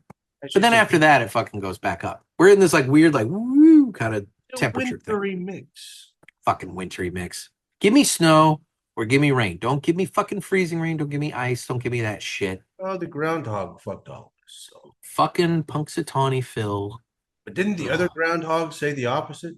Yeah, there's another groundhog that said the opposite. So even the groundhogs don't fucking know what's going on. It's the whitest thing on earth. The groundhog deal? Yeah. Oh yeah. No, it's yeah. That's a total white man's game right there. Not just like, let's see if the rodent sees its shadow. Like it's super, not just white, like super. And how the fuck do they know if the little rodent saw its shadow or not? I think it George Bush that dropped one of the groundhogs. Mm-hmm. Or was it Trump? And somebody dropped the groundhog and it broke its leg or something. Oh my god! Well, that's sad. Look it up. I swear to God. Put it in the parishioners. I'm not making that up. That happened at some point. I don't doubt it. I mean, it'd be funny. Well, it's not funny for the groundhog, but it's amusing. But yeah, rodent, you know, it is. It'd be shitty if you were the turkey getting pardoned and you got dropped and broke your leg. Like that pardon about that pardon. It's about that pardon. Yeah, we're just gonna go ahead and have you for dinner now. Yeah. Oh my god. There was something I said we need to circle back on, and now I can't remember. Was it the hair? Was it the bangs? Was foreheads? it the girl? Was it the foreheads thing? Yeah, I think it was Toto. I think it was the forehead. Yeah, I think it was the forehead girl. So okay, all right. Well, there we go. Yeah. So yacht rock. Oh fuck. Yeah. Didn't know you were in a yacht rock. Toto, by the way, for the people out there. Yeah. This is not a joke. So, like, I've got some big time musician friends that play for very large bands that live in Nashville. And they used to come to my store in Kansas, and we became friends that way. They have like a secret super group of like people that none of them are the lead singer for any of their bands. Yeah. So they get together and nobody knows who any of these guys are. And they do these small shows that are just absolutely insane. And they can play any song from any genre you can think of. And what they do is like whatever show they're at, it's like it's a napkin game. Right on a napkin, we'll fucking rock it. Like we can play anything because we do play everything for these bands that you don't even know we're in. Those are my buddies. Yeah. And one day we were sitting around smoking cigars, shooting the shit, and they know I'm into like old country. Like when you talk about country, I'm like into old. And they're like, yeah, Trey Mac, what's the most underrated artist, underrated song? Like they play those games with me to see if I belong in the group. Yeah. I am not a musician. I mean, I play different instruments, but I'm not a musician. And then one night they asked me, greatest song ever written. And I was like, I think that's easy. And I go, it's Toto, Africa. It's the greatest song ever written. Yeah. And it floored them. That's when we became like friends. They're like, are you serious? And I'm like, 1000%. And they're like, musically from top to bottom, it's the most perfect song ever written. And I'm like, I did not know that. And they're like, no, scientifically, and trust me, as musicians, like take the song out, take the lyrics out. Yeah. And just the music, they're like, it is the most complete, perfect song ever written. Interesting. And I'm like, that's why we're friends. Like, did you ever hear the cover that Weezer did with Weird Al? Yeah. Oh, yeah. Wasn't bad. It's good. It was good. In fact, like to hit those notes, like, dude, no bullshit. Like, that is a hard song to sing. I don't feel like Weezer gets enough credit. No, Weezer's great. Weezer is great. They had their little moment. Yeah. That's kind of it. Then they became kind of a niche thing that people just are like, I'm into Weezer, but like, whatever. Good, and so is Weird Al, by the way. Like, he's a musician. He doesn't get anywhere near the credit that he should. I mean, everyone's like, oh, he does the parodies, and it's like, but yeah. So now I'll give you a little Toto information. I don't know. You may know this. Let's go. You may know this, but we'll blow your mind. So the lead singer of Toto, do you know his name? No. Joseph Williams. You know who his dad is? No. John Williams, the fucking composer. No. Swear to God. Which would make sense that he's so good at putting together, because John Williams is one of the greatest composers of all time. and his son, Joseph, is the lead singer of Toto. Now, he served in the role from 86 to 98 and again in 2010 to present. Now, Joseph Williams, he also may be known to you. You're a child about the same age as me. You're just a slightly younger. You remember the Disney cartoon Gummy Bears? Hell yes. That theme song? That was sung by Joseph Williams. There you go. And the singing voice of adult Simba in Lion King? Really? Joseph Williams of Toto. Because the dude's legit. Legit. Yep. So there you go. I mean, you basically put like, I'm sure he had a hand in composing that entire song. And then you put like one of the greatest voices that can sing, not just notes, there's hard notes. Yeah. That note's hard to hit. That note's hard to hit. Yeah. And they do but he hit knows hard notes. he knows he can hit them. Bro, they literally worked in the words Kilimanjaro into a song. And he sang it in a way that only he could like make it sound natural. Right. That is like, people don't understand how hard that one little thing is. And he's the guy that could do it. Like, his range and expertise are great. I'm sure he helped compose the music too. And it is. And so yeah. Now, do you know the next part to that song? What made that song super? What's that? That was the first time in music history. Now, you might know the television trivia. If you don't, I'll tell you that. Okay. That was the first time in music video history where there was an interracial relationship. Oh, look at that. Now, do you know the TV side of that? No. Star Trek. Oh, yes, I did know that. Yeah. I did know that. Yeah. First interracial kiss. Kirk and Uhura there. Yep. That was a big deal. There were a number of TV stations that refused to play that episode because of that. You know. But yeah, Toto, the rain's down in Africa. There's there's a point to that. There you go. I'll be damned. Yeah. Little trivia folks out there. I would say we've gone down the yacht rock hole there. So we should probably stop because I never meet somebody. I'm sure there's a lot of friends that I have that are into yacht rock. They just don't admit it. Oh, Luke's into yacht rock. That tracks. He's Canadian. I mean, let's be real. That's hard rock up there. So, you know. That's death metal where he's exactly. Hey, sorry, I'm into the Toto. Slam bang into the Toto. You heard of Michael Bolton? Oh my God! Oh fuck! Get some Michael McDonald going now. That's a whole different. That's a whole. There we go. Oh fuck! By the way, all right. You know what? This is going to lead into this, so we're going to do this now. It's time for the Villiger Cigars Entertainment Report, brought to you by Villiger. Villiger Cigars, one of the leading cigar and cigarello manufacturers in the world, founded in 1888 and still family-owned and operated. Head over to VilligerCigars.com and check the store locator to find a shop near you that carries them. We guarantee that Villiger Cigars will be a wonderful addition to your humidor and cigar rotation. Boy, I am smoking the hell out. I am down to like next to nothing on this thing. I just can't put it down. What is your description? You know, because it's hard to describe. It is hard to describe. I'm sitting here smoking it, and I'm like, it's super good. It's mellow. Like I can retrohale it all the way through. It doesn't have like that punch of Corojo spice that like you normally get from an Aladino. So again, just blend description. I don't know. It would surprise me if there's like any of that. Truthfully, it would surprise me if there's any of that in this. I mean, I know this was the seed that 100% Pinot Reño. Yeah. No Corojo. Now, Pinot Reño was it's basically the daddy of Corojo. Okay. But it's way harder to grow even than Corojo, and Corojo's it's extinct except for both of these, Corojo and Pinot Reño, they're extinct except for our farm. Yeah.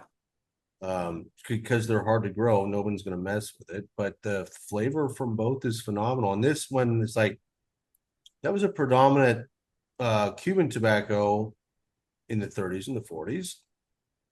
And it kind of died out luckily that we were growing it in the late 50s, early 60s, and never stopped, even though you lose 40 to 60% of your harvest no matter what you do. I'll be damned. That's why it kind of went by the wayside. Yeah. Corojo came along, and Corojo was better than that. So then everybody converted to Corojo, and then they hybridized Corojo because that still wasn't good enough. And then now we have a lot of the stuff we have today. Gotcha. But those two were kind of the OGs. And because of that, it's a flavor profile that most people have never had in their entire life. Yeah. And it's very different. It is, but it's good and it's tasty. Even though I'm probably having to put it down because it's getting to the point that I don't think I can put that back to the lips and not burn either my mustache or my fingertips. So it's a really, really fun cigar, man. Yeah. Again, it's addictive just because you're like, I've never had this. It's something different. So so we were getting into the Villiger and I fucking had something I was gonna bring it up. Oh my god, this pisses me off. Oh, yes, thank you.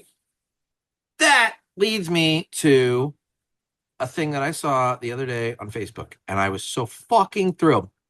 Apparently, starting March the 3rd on Amazon Prime Video, SCTV will be available for streaming for the first time ever.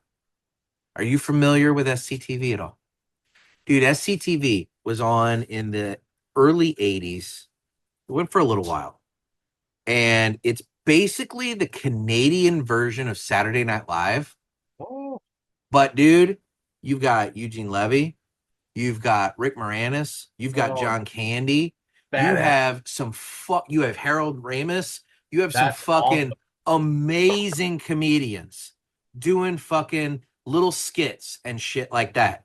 And there's one bit where Rick Moranis is Michael McDonald, and he is playing Michael McDonald. And he goes in just to record the part of the one Christopher Cross song that he's on. And oh fuck, it's one of his big ones too. And I'm sitting here like, what the fuck? Why can't I remember? But like, he goes in and he's like rushing to get there, and then he gets in, he records a little bit, and then he fucking rushes out, and he's like, but Rick Moranis played fucking Michael McDonald in this thing, and it's funny as shit. But like, I'm telling you, I am so excited for SCTV to be coming to Amazon, because like, I know that I'm going to be watching the shit out of that in March. Yeah, you're really. What song was that? Hang on. That had to have been like early Cross.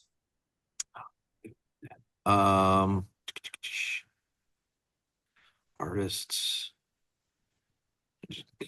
I'm going to my Ride Like the Wind. I was almost saying that. Ride Like the Wind. Ride Like the Wind.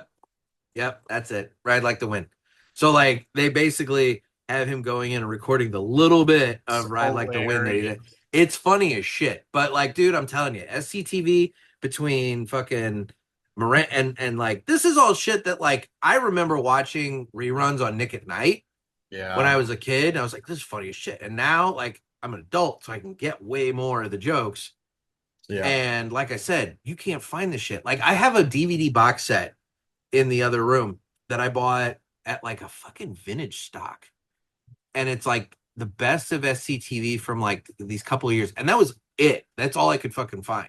And I bought it immediately because I was like, this is the only fucking thing. I mean, like, you can't find this anywhere. It's not streaming anywhere, whatever. But yeah, it's coming to Amazon, and I'm super excited because I'm going to be able to watch some SCTV. So, yep. Good time. Kind of like In Living Color. It's kind of like. It's Second City TV. So you ever heard Second City's awesome. Second City, it's that. So I didn't realize that. Like, no, Second City was huge in Chicago, and yeah. All right. So it's second. That's what Second City TV, and basically it was, like I said, a Canadian counterpart to SNL. And here that makes sense. I never knew why Second City was so big in Chicago and not other places, but being Canadian based, that makes a lot of sense. It ran from 76 to 84. And it had a fucking Eugene Levy, Catherine O'Hara, John Candy, Rick Moranis, Dave Thomas, Martin Short, Andrea Martin, a whole fuck ton of other people. The Hosers, remember the fucking that's where these guys. So Bob and Doug McKenzie they started on SCTV, and eventually, what was their movie? Fuck, why am I drawing a blank on that?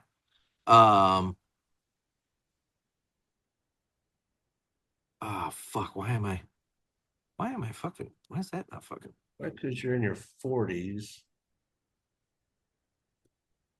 No, that would not be the fucking movie. I don't know what the fuck that is. What the fuck movie was this? Son of a bitch. Strange Brew. Why am I fucking not coming out? Yeah, Strange Brew with the fucking hosers. That was, yeah. So, but yeah, it's fucking good, dude. It's good. If you want to catch some early work from some of the really big comedians of the 80s, SCTV, that's where you go. It's fucking great. Like the original Beer Fest. Kind of. In a way. In a way. So anyway, so I'm excited for that. Otherwise, in terms of the Villiger Report, dude, I started watching this one movie on Netflix called The Thursday Murder Club, which I have read the first book, and so far the movie has gone pretty close to the book, which I'm pretty happy with. But it stars Helen Mirren, Pierce Brosnan, Ben Kingsley, and basically it's about this group of retirees at an old folks home that get together on Thursdays to solve cold cases, and then a real murder happens at their old folks home. So they start investigating and doing all that and everything to solve this murder. And it's been really pretty good. I've been happy with it so far. It's on Netflix. And it would have been a much shorter series if they would have called the autistic guy from Killer in the Code. Killer in the Code. Yeah, well, that's true. They would have solved it way faster. Boy, you know what? I'm hearing some pushback on that. Sean Bodery's wife, Marlene, has definitely some theories on that, and she is not buying into the Killer in the Code theory. She says that's not the case. From what I've read, I don't know if Marlene and Sean, maybe you can let me know. I don't know if your wife has listened to the podcast or not, but from what I've read, maybe this will ruffle her feathers a little. Oh, but if she's into true crime and big time. From what I've heard, people that are outside of true crime and all that, they listen to his work and they're like, well, yeah, this makes sense. This tracks. It makes perfect sense. And yet the people that are really into this stuff, are furious. Yeah. Which puts my mind in a weird place. Because I'm like, okay, are you upset because we figured something out and maybe the mystique of something is gone? Possibly. Are you upset that somebody from outside the world of cold cases came in and was like, duh, people, same fucking guy? Yeah. That would also ruffle feathers. It's true. Or are you just so into this that like just the ending of a story upsets you? Also a valid point. And I'm like, all of those things, because that's a litany of things, and there's probably others because he's autistic, he also presents things in a way that might come across as douchebaggery. Yeah. You and I have autistic friends that are good people, but they don't social skills are sometimes lacking. Yes. And people don't like them because they don't present things the way that you and I do. And I don't know if you've listened to the most recent episode, but it talks specifically about this. And it basically says that like the main investigator guy, I'm trying to remember his name, it doesn't matter. Even some of the cops he works with and everything are on this show basically saying like, oh, he comes across super fucking arrogant. And like, you have to put that aside and look at the information that he's presenting and judge based off of that. And apparently in the past, he has thought it was somebody else that was the Zodiac. And he flat out says, I got it wrong. And this is this is why I got it wrong, blah, blah. But like, I guess before when he was talking about it, he was very like, no, this is the guy, that kind of thing. And so now everybody's kind of throwing that in his face a little bit too. So for me, Yeah. this goes not just for this cold case, but for like everything in life. Yeah. Occam's razor is, I try to use it more than anything. The simplest explanation is 9 times out of 10 the actual explanation. Human beings, we do a really good job of complicating things. This is interesting coming from Mr. Conspiracy Theorist. Oh, well, no, it shouldn't. Because honestly, a lot of conspiracy theories, you can be the wild man that just keeps running, or you can be the conspiracy theorist that looks at him like, simplest explanation is probably true. And the simplest explanation usually ends up being a conspiracy theory because nobody wants to believe the simplest explanation. Like, guys, it's staring you in the face. And this, like, Killer in the Code, you can argue with me all you want to. You give me 3 points of data, and that's still, I don't need all the other shit. Yeah. 3 small points. I'm like, yeah, like, how is this not? But then when you add all the other shit to it, it's just like, come on. How are you dismissing definitely this? the guy. Yeah. And it's funny. I think it's human nature to want the actual story to be grander. I think it's a pretty grand story when you connect the freaking Black Dahlia to the Zodiac. Sure. I think it's a pretty grand story. But if you're really into cold cases, that kind of kills it. Well, it takes out 2, and then 2 big ones, you know? And here's what I hate to tell, again, women, I'm sorry. Oh, no. Because women are really into this more than men are. They really are. They love this shit. Here's what I hate to tell you. From now on, you're probably not really going to have serial killers. You'll have guys that try. Yeah. You might have women that try. Small percentage. Serial killers tend to be men. We're better at things, including serial killing. I didn't say that. Or I'm going to play devil's advocate. I'm going to play devil's advocate. Exactly. That's something I have contended for a while, and I've told some people that I've gone out on dates with, and whatever, because they're always like, "Oh, let's meet in a public place because I've never met you before," and I'm like, "Well, I have just as much to worry about with you than me." In fact, I would argue more, because I would contend we only know about the male serial killers because men do stupid shit like fucking send letters to newspapers and cops fucking bragging about shit. Women, on the other hand, you're never gonna fucking find the bodies. They're super clean about it. And I bet there's probably way more female serial killers that we don't know about because they've just gotten away with it.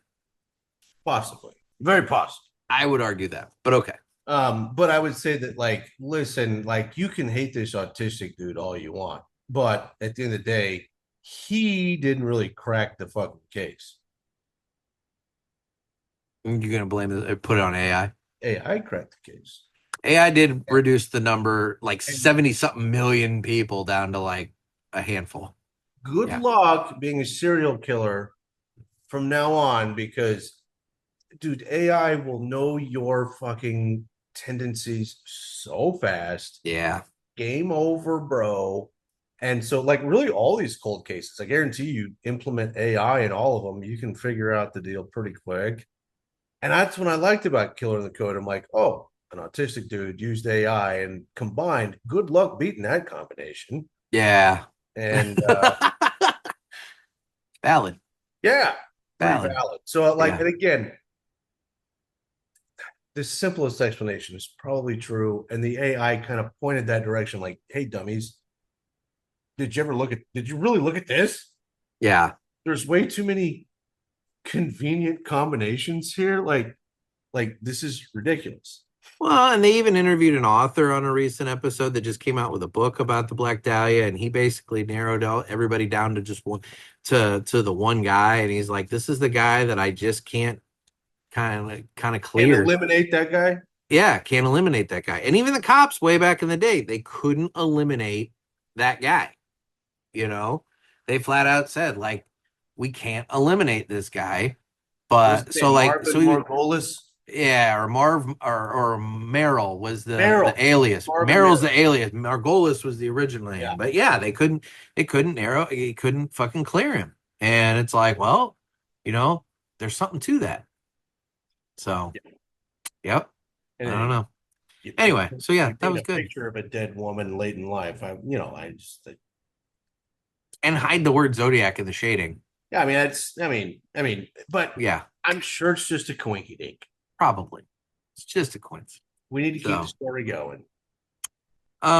Otherwise, the only other thing that I've watched lately that I've been entertained by is I stumbled across an account on Instagram that I want to bring up. It's called the HOAI. And basically it's AI videos, little short videos of HOA meetings. They are the most fucking ridiculous things I've ever seen in my life. And the problem is every single fucking one of them I could see being like in an HOA meeting. Like a constant theme I keep seeing is that the cool white LEDs are uninviting and all lights need to be warm in color, and blah blah blah. There was one where the guy was talking about garage doors need to either be up or down. The 3-inch thing, that's just bizarre and blah blah blah and all that. And he's like basically saying like don't crack your garage door. And it's fucking stupid. It's absolutely fucking stupid. But I love it so much because I can't stand HOAs. I can't stand anything about HOAs. And the idea that somebody has decided that they're going to make these fucking bizarre HOA meeting videos. There was another one where the guy, he had a banner up behind him and it said Happy President's Day. And one of the people in the audience was, what's up with the decorations? He goes, well, it's President's Day. And they're like, so you put that up for yourself? And he's like, yes, and it's not coming down and all that. And so it's ridiculous. And I love it because it just totally pokes fun at HOAs. So the HOAI is one that I've been following lately.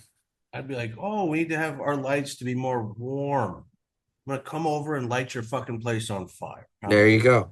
There was one talking about how like this one guy put in like a different kind of grass in his front yard so it came back faster than everybody else's, and that's not permissible because everybody else's is still kind of dead, but his is flush and green, and we can't tolerate that. And it's I'm telling you, man, it's ridiculous. And it probably sounds stupid as I'm describing it, but if you just go and watch some of these, especially if you've ever dealt with an HOA, you're going to watch this and be like, fuck, yeah. It's like, yeah, the HOA. I'm in the best position possible here in Florida where I do have to pay an HOA. Yeah. It's like $300 a month, which I don't know if that's high, cheap. I have no idea. This is the first time I've ever paid an HOA. So it's $300 a month. But because I pay an HOA but live in an apartment in this nice little area, well, fuck all the problems you have with HOA, I don't have to deal with. All the good things with an HOA, I get to benefit from. It's true. I don't have to worry about the grass. I don't have to worry about what color my shit. The fucking apartment does all that shit to make sure the HOA is happy. Yeah. Like, oh, but then the I get a pool and I get a place to work out and everything's clean. I'm like, oh, this is the best. If you're going to get security, security. If you're going to pay an HOA, find an apartment in an HOA. That's where you get the benefits without the fucking bullshit. Yeah. No. If I'm buying a house, if I'm actually buying a house, that's my fucking property. And nobody's going to tell me what color fucking siding I can use and not use. Nobody's going to tell me like what kind of grass I can. Nobody's going to dictate to me how many fucking trees have to be in my fucking front yard, all that shit and everything. I mean, hell, I've got my tree out front and I got those two nosy ass neighbors that desperately want to cut. And you know what hasn't been done yet? I haven't fucking cut my tree because God damn it, I'm not in an HOA. I don't fucking have to do what Jane Goodall and Brad say. I can fucking leave it however I want to, God damn it. And I'm going to. Fuck those two. Anyway. America. There we go. So what have you been entertained by lately? I do have one. Okay. All right. My buddy told me this is like just a couple nights ago. And I love South Park. Always have. Oh yeah. But I've gotten away from it for like 3 years. I haven't. The new season was really good. That's what he kept telling me. He's like, dude, you have to watch the new season. Yeah. Fine, I'll watch one. I stayed up all night and watched all of them. Yeah. And the great thing about it, if you haven't watched the last season of South Park, like those guys don't give a fuck. No, they don't give a fuck. They don't care who's in power. They go after everybody equally. And I Yeah. thoroughly enjoy that. And not only was it funny, it's damn spot on. Like Oh they yeah. nailed it. Yeah. Fucking Pam Bondi. I liked the one when he kept seeing the mysterious woman in the hat, and it was just Oh, Melania fucking skulking around the which White made me House. think of you, but Oh, really? well, the Hat Man. It was just Oh, well, yeah. Fuck yeah. Oh, thanks. Yeah. Anyway, yeah. No, thanks. No, that's valid. That's valid. Fucking Satan's baby. It was a good season. It was a good. But dude, you know, there is some fucking gold coming from those guys dude. when they come back and they They dig have- into the Epstein files. Because when did the last episode, like around January, right? Yeah, yeah. So like this has been done. They've been done since the Epstein files came out. So They like have- they're sitting back. At this point they're probably sitting back with overload. Like, what the fuck do we do this season? Yeah. We've got so much Like we've that got we can 50 fucking years talk of shit about. we can write right now. I know.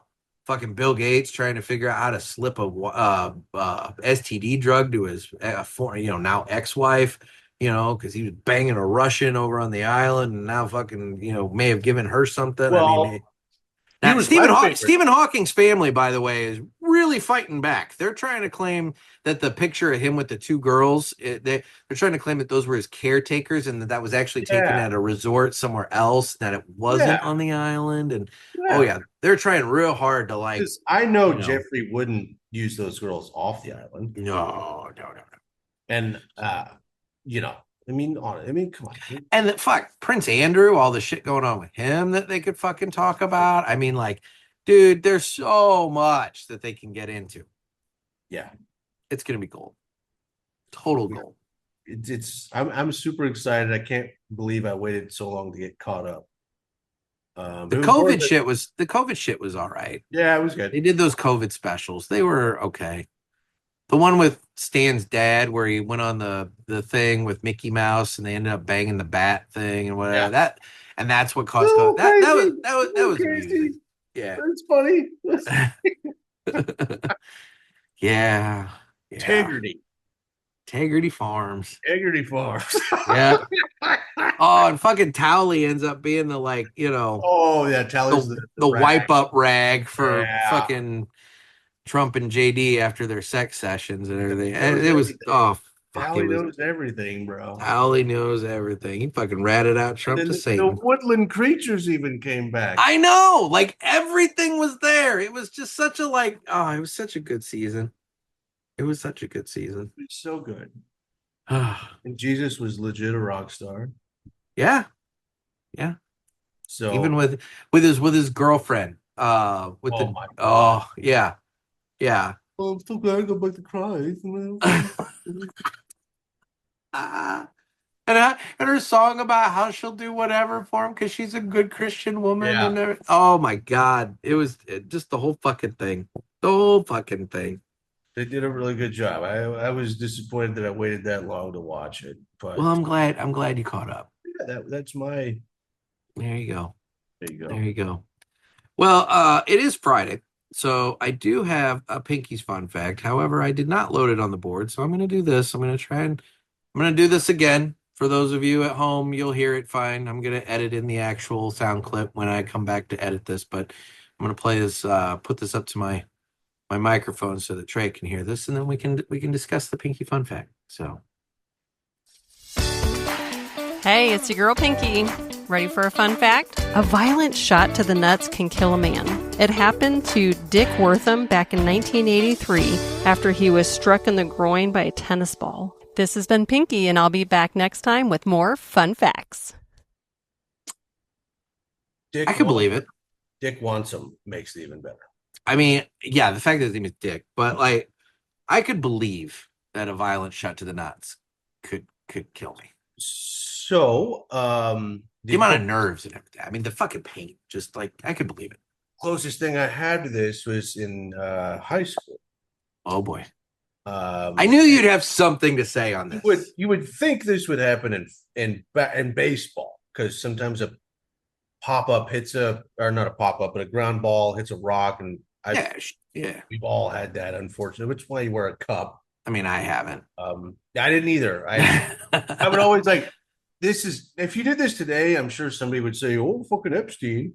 But boy, we would used to have to get into a line before the game, and coach would come by with a baseball bat and tap your balls. Oh, make sure that you were you're wearing a cup. And I was always the guy that was like, I would do it for that. And then as soon as that shit was over, I pulled that motherfucker out and put it underneath. Fucking, I'm not wearing that shit. But no, it was a football game. It was a freak accident. And he was a semi-friend, 1 year older than me, caught a pass, but then dropped it. And a guy jumped on him. And somehow when he fell on top of him, the point of the ball went straight into his balls. And he had to go have surgery. Oh my! Like overnight, like it was like emergency surgery because it had got his ball like so far up into his body. Oh my God! And they had to like go in and like actually like physically pull it back down. Oh my God! Yeah. So like when you say it could kill a guy, I'm like, I know a guy that had to have emergency surgery. So, oh my God.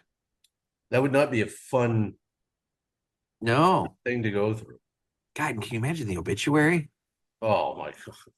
I mean, how do you fucking say it? Like, Dick died after a freak game of tennis. You know, it's like, yeah, fuck. Oh God.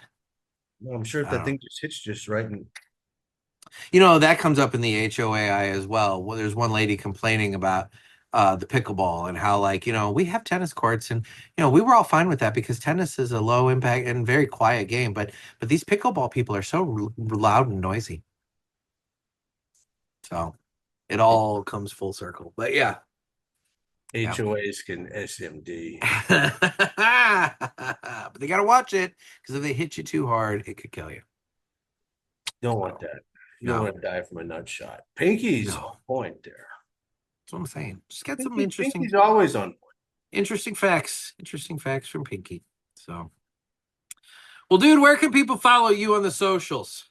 Trey Mac. You're going to be doing so much more. Trey Mac Travels is about to get weird because I really don't give a shit about social media. Yeah. But this year I'm going to give a shit about social media. In fact, it was part of the resolution, right? It was. Yeah. What, 500 posts? 500, and I've done 0. Yeah. Oh my God, you got a lot of catching up to. You're 2 months behind. I already have the AI set up. Okay. It's all structured. It's ready. In fact, it starts, I believe, a week from Monday. Oh shit. So it's all set up. The AI set it up for me. It's all on autopilot. And it's going to get even better because of the glasses for those of you watching. You know, these just came in today. These are the new AI glasses from Oakley. And they record whenever I tell them to record, and they post whenever I tell them to post. Record, post. What am I looking at? Oh, record that, post that. Yeah. Well, easy, much easier. And then the great thing is like they translate everything straight into your fucking dome without going to. So if I listen to music or anything, like you can't hear it, but I can hear it clear as a bell. It's crazy. Yeah.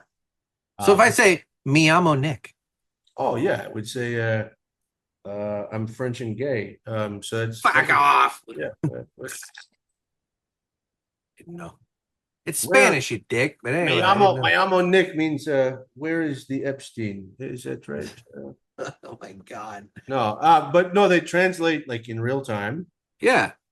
Which that'll be helpful in Miami. Yeah, oh, yeah, Miami, Honduras, you name it. Like it's wild and like it's so fast. And then shit, Huso can't talk shit about you anymore. Don't tell him. I want to. He doesn't need to know. He doesn't listen to this. He'll be fine. He doesn't need to know that this is telling me everything. Okay. So we'll go down there Saturday and we'll see what we can learn on the farm. And and even in the translation, so whenever someone starts speaking, I hear it immediately. Yeah. In English, and then when I respond, my phone then responds in Spanish or whatever language to that person. Oh, that's cool. So, so that's just an added bonus is the translation's insane. But then on top of it, I can record and post all day long, whatever I'm looking at. Do you want to see the world through my eyes? Well, Oh my God. yeah. Oh, hey, do it a little harder, JD. JD Vance. What are you doing over here, JD Vance? Oh my God. Boss. Oh, boss. So big, boss. Oh, this will be fucking good. I like this. But no. So This will be Trey amusing. Mac Travels. We're going to do burgers. We're going to do burger reviews this year. Okay. Maybe some hotel reviews this year. That was the thing we were going to circle back on. All right, we're going to end this on your hotel story. Oh, I totally That forgot. was the thing we were going to circle back on. I'm so glad you brought that up. Yeah, hotel reviews. This was what, Sarasota? Sarasota. Yeah. About what was that, like Monday? A couple weeks ago. Was it that long ago? I don't even know.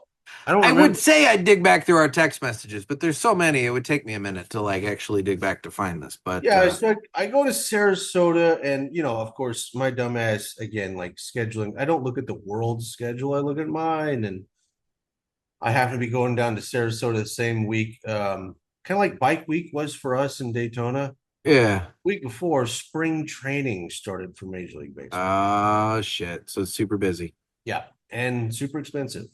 Okay. And I had not planned on that, so I'm looking, and like I can't find a hotel for less than like $250 a night.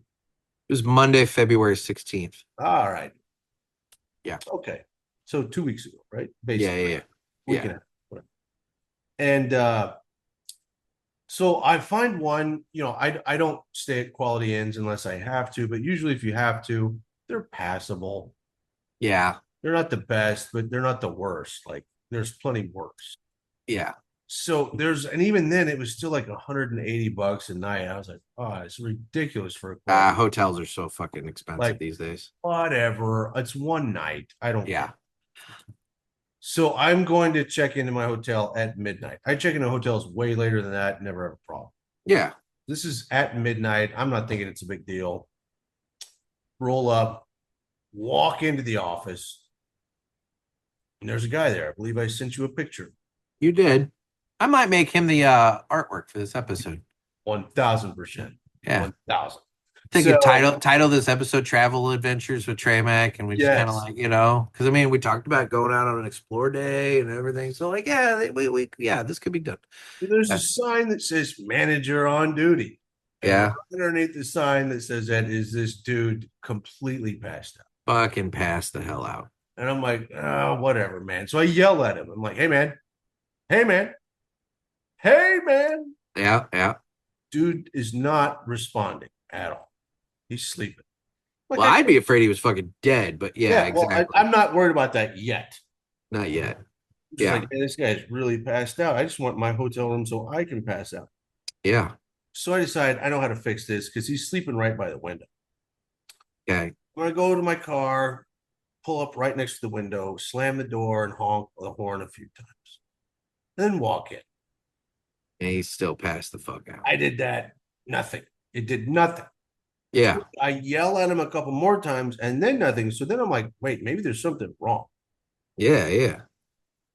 So I call the front desk, right? Thinking the phone will ring and this guy will wake up. Yeah. Call the front desk. I can hear the phone ringing, but I don't hear it ringing on his end. It's ringing on my end in my ear, not ringing at the actual front desk, which is bizarre. Yeah. And all of a sudden, this dude in an Indian voice answers, tracks because the guy asleep is also definitely Indian. And he's like, hello, what can I do for you tonight? And I'm like, dude, I'm at the front desk of this hotel. And the guy on duty is passed out and I'm trying to check in. And he assures me, no, the guy at the desk, he's not passed out. And I'm like, I'm looking at him right now. He's passed out. No, he's not, sir. And I'm like, wait, you're telling me I'm wrong? Am I at the wrong hotel? And I'm like, I have a picture. Do you want me to send a picture to you? I'll send you a picture. And at that point, this TV turns on in the lobby. And all of a sudden, this dude's on the phone, is speaking through this TV in the lobby. Hello, sir. Good evening. And it's loud as shit. Uh-huh. So loud, it wakes up the guy, passed out. Who then is so scared, he starts pissing himself. And I'm not joking when I say pissing himself. He stands up and yells, "Oh, fuck," starts pissing and runs behind me straight to the bathroom so bad. He didn't even close the door. The door's open. This dude is pissing everywhere. Oh my God. Meanwhile, the guy on the TV is like, I'm like, are you seeing what's going on behind me? Like, it's literally pissing everywhere. And this guy's like, "Oh no, we got you a room, sir, blah, blah, blah, blah, blah." And he checks me in through the TV, and then this fucking key shoots through the wall. Like a little slot in the wall. Yeah. And I'm like, yeah, they have outsourced all service. Yep. Yep. And so then I get my key and I'm like, what in the hell? And I go to my room and I believe I sent you pictures of other parts of that room where it's you did. You sent me the door and the the door janky was- ass fucking door lock. The door was so messed up. And, Oh, and yeah. it says like something about quality right on the door. And I'm like, Right well, on the fucking door. Quality, Yep. all right. I've already made the artwork for this episode. Oh, that's awesome. And it was just enough I could fit. Manage your own duty. Anyway.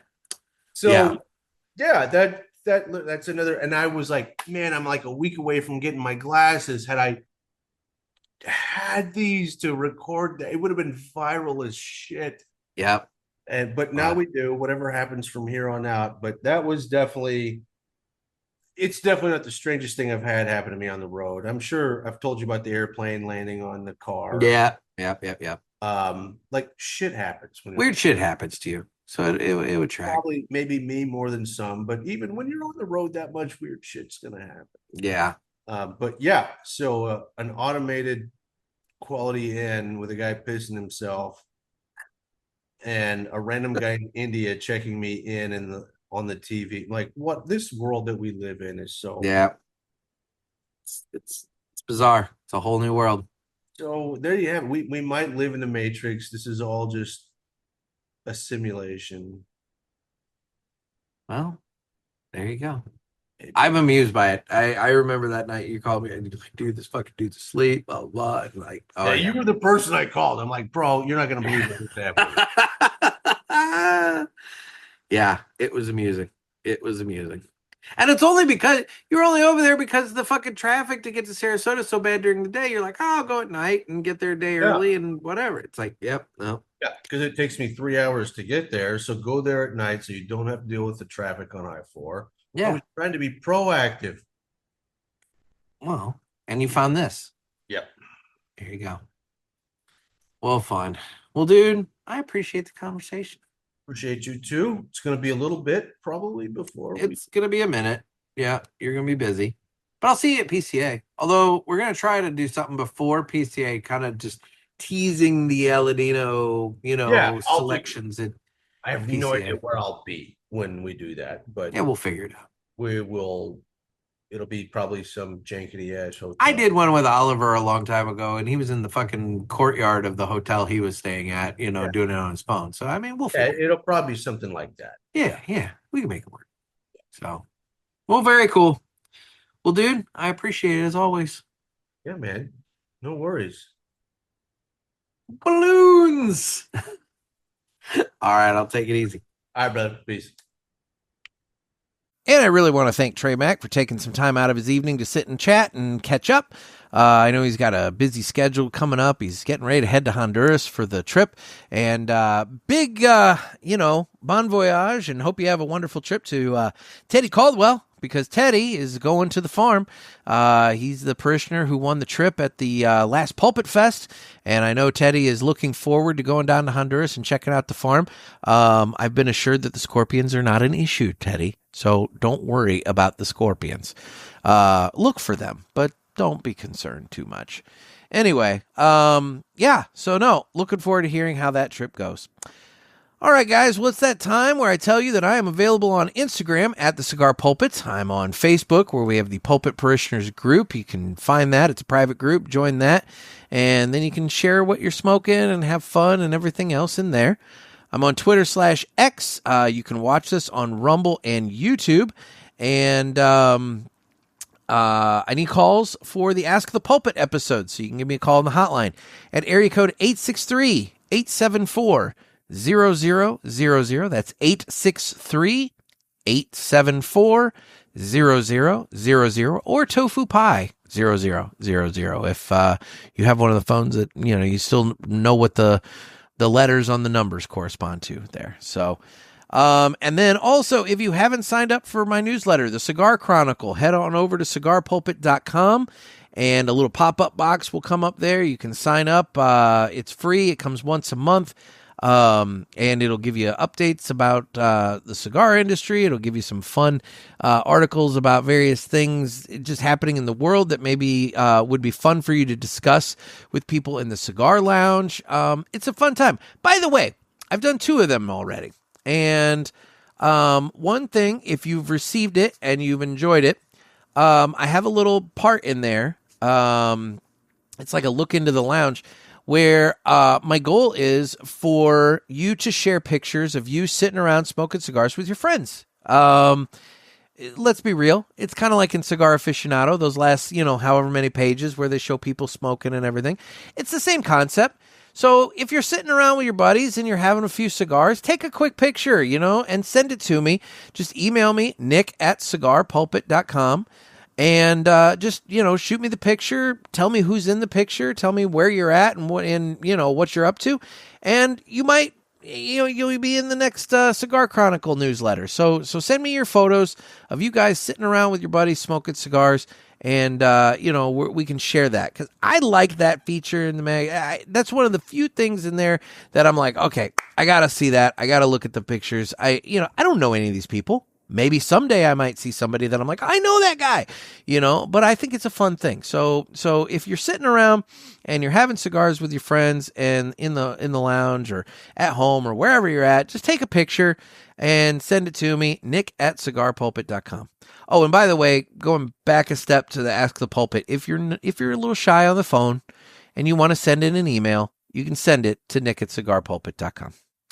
Otherwise, guys, thank you so much for taking time out. I do appreciate it.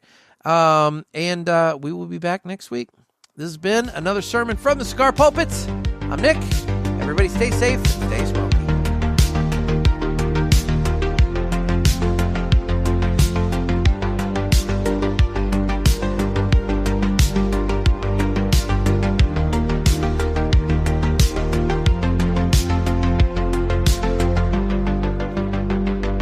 Take it easy, everyone.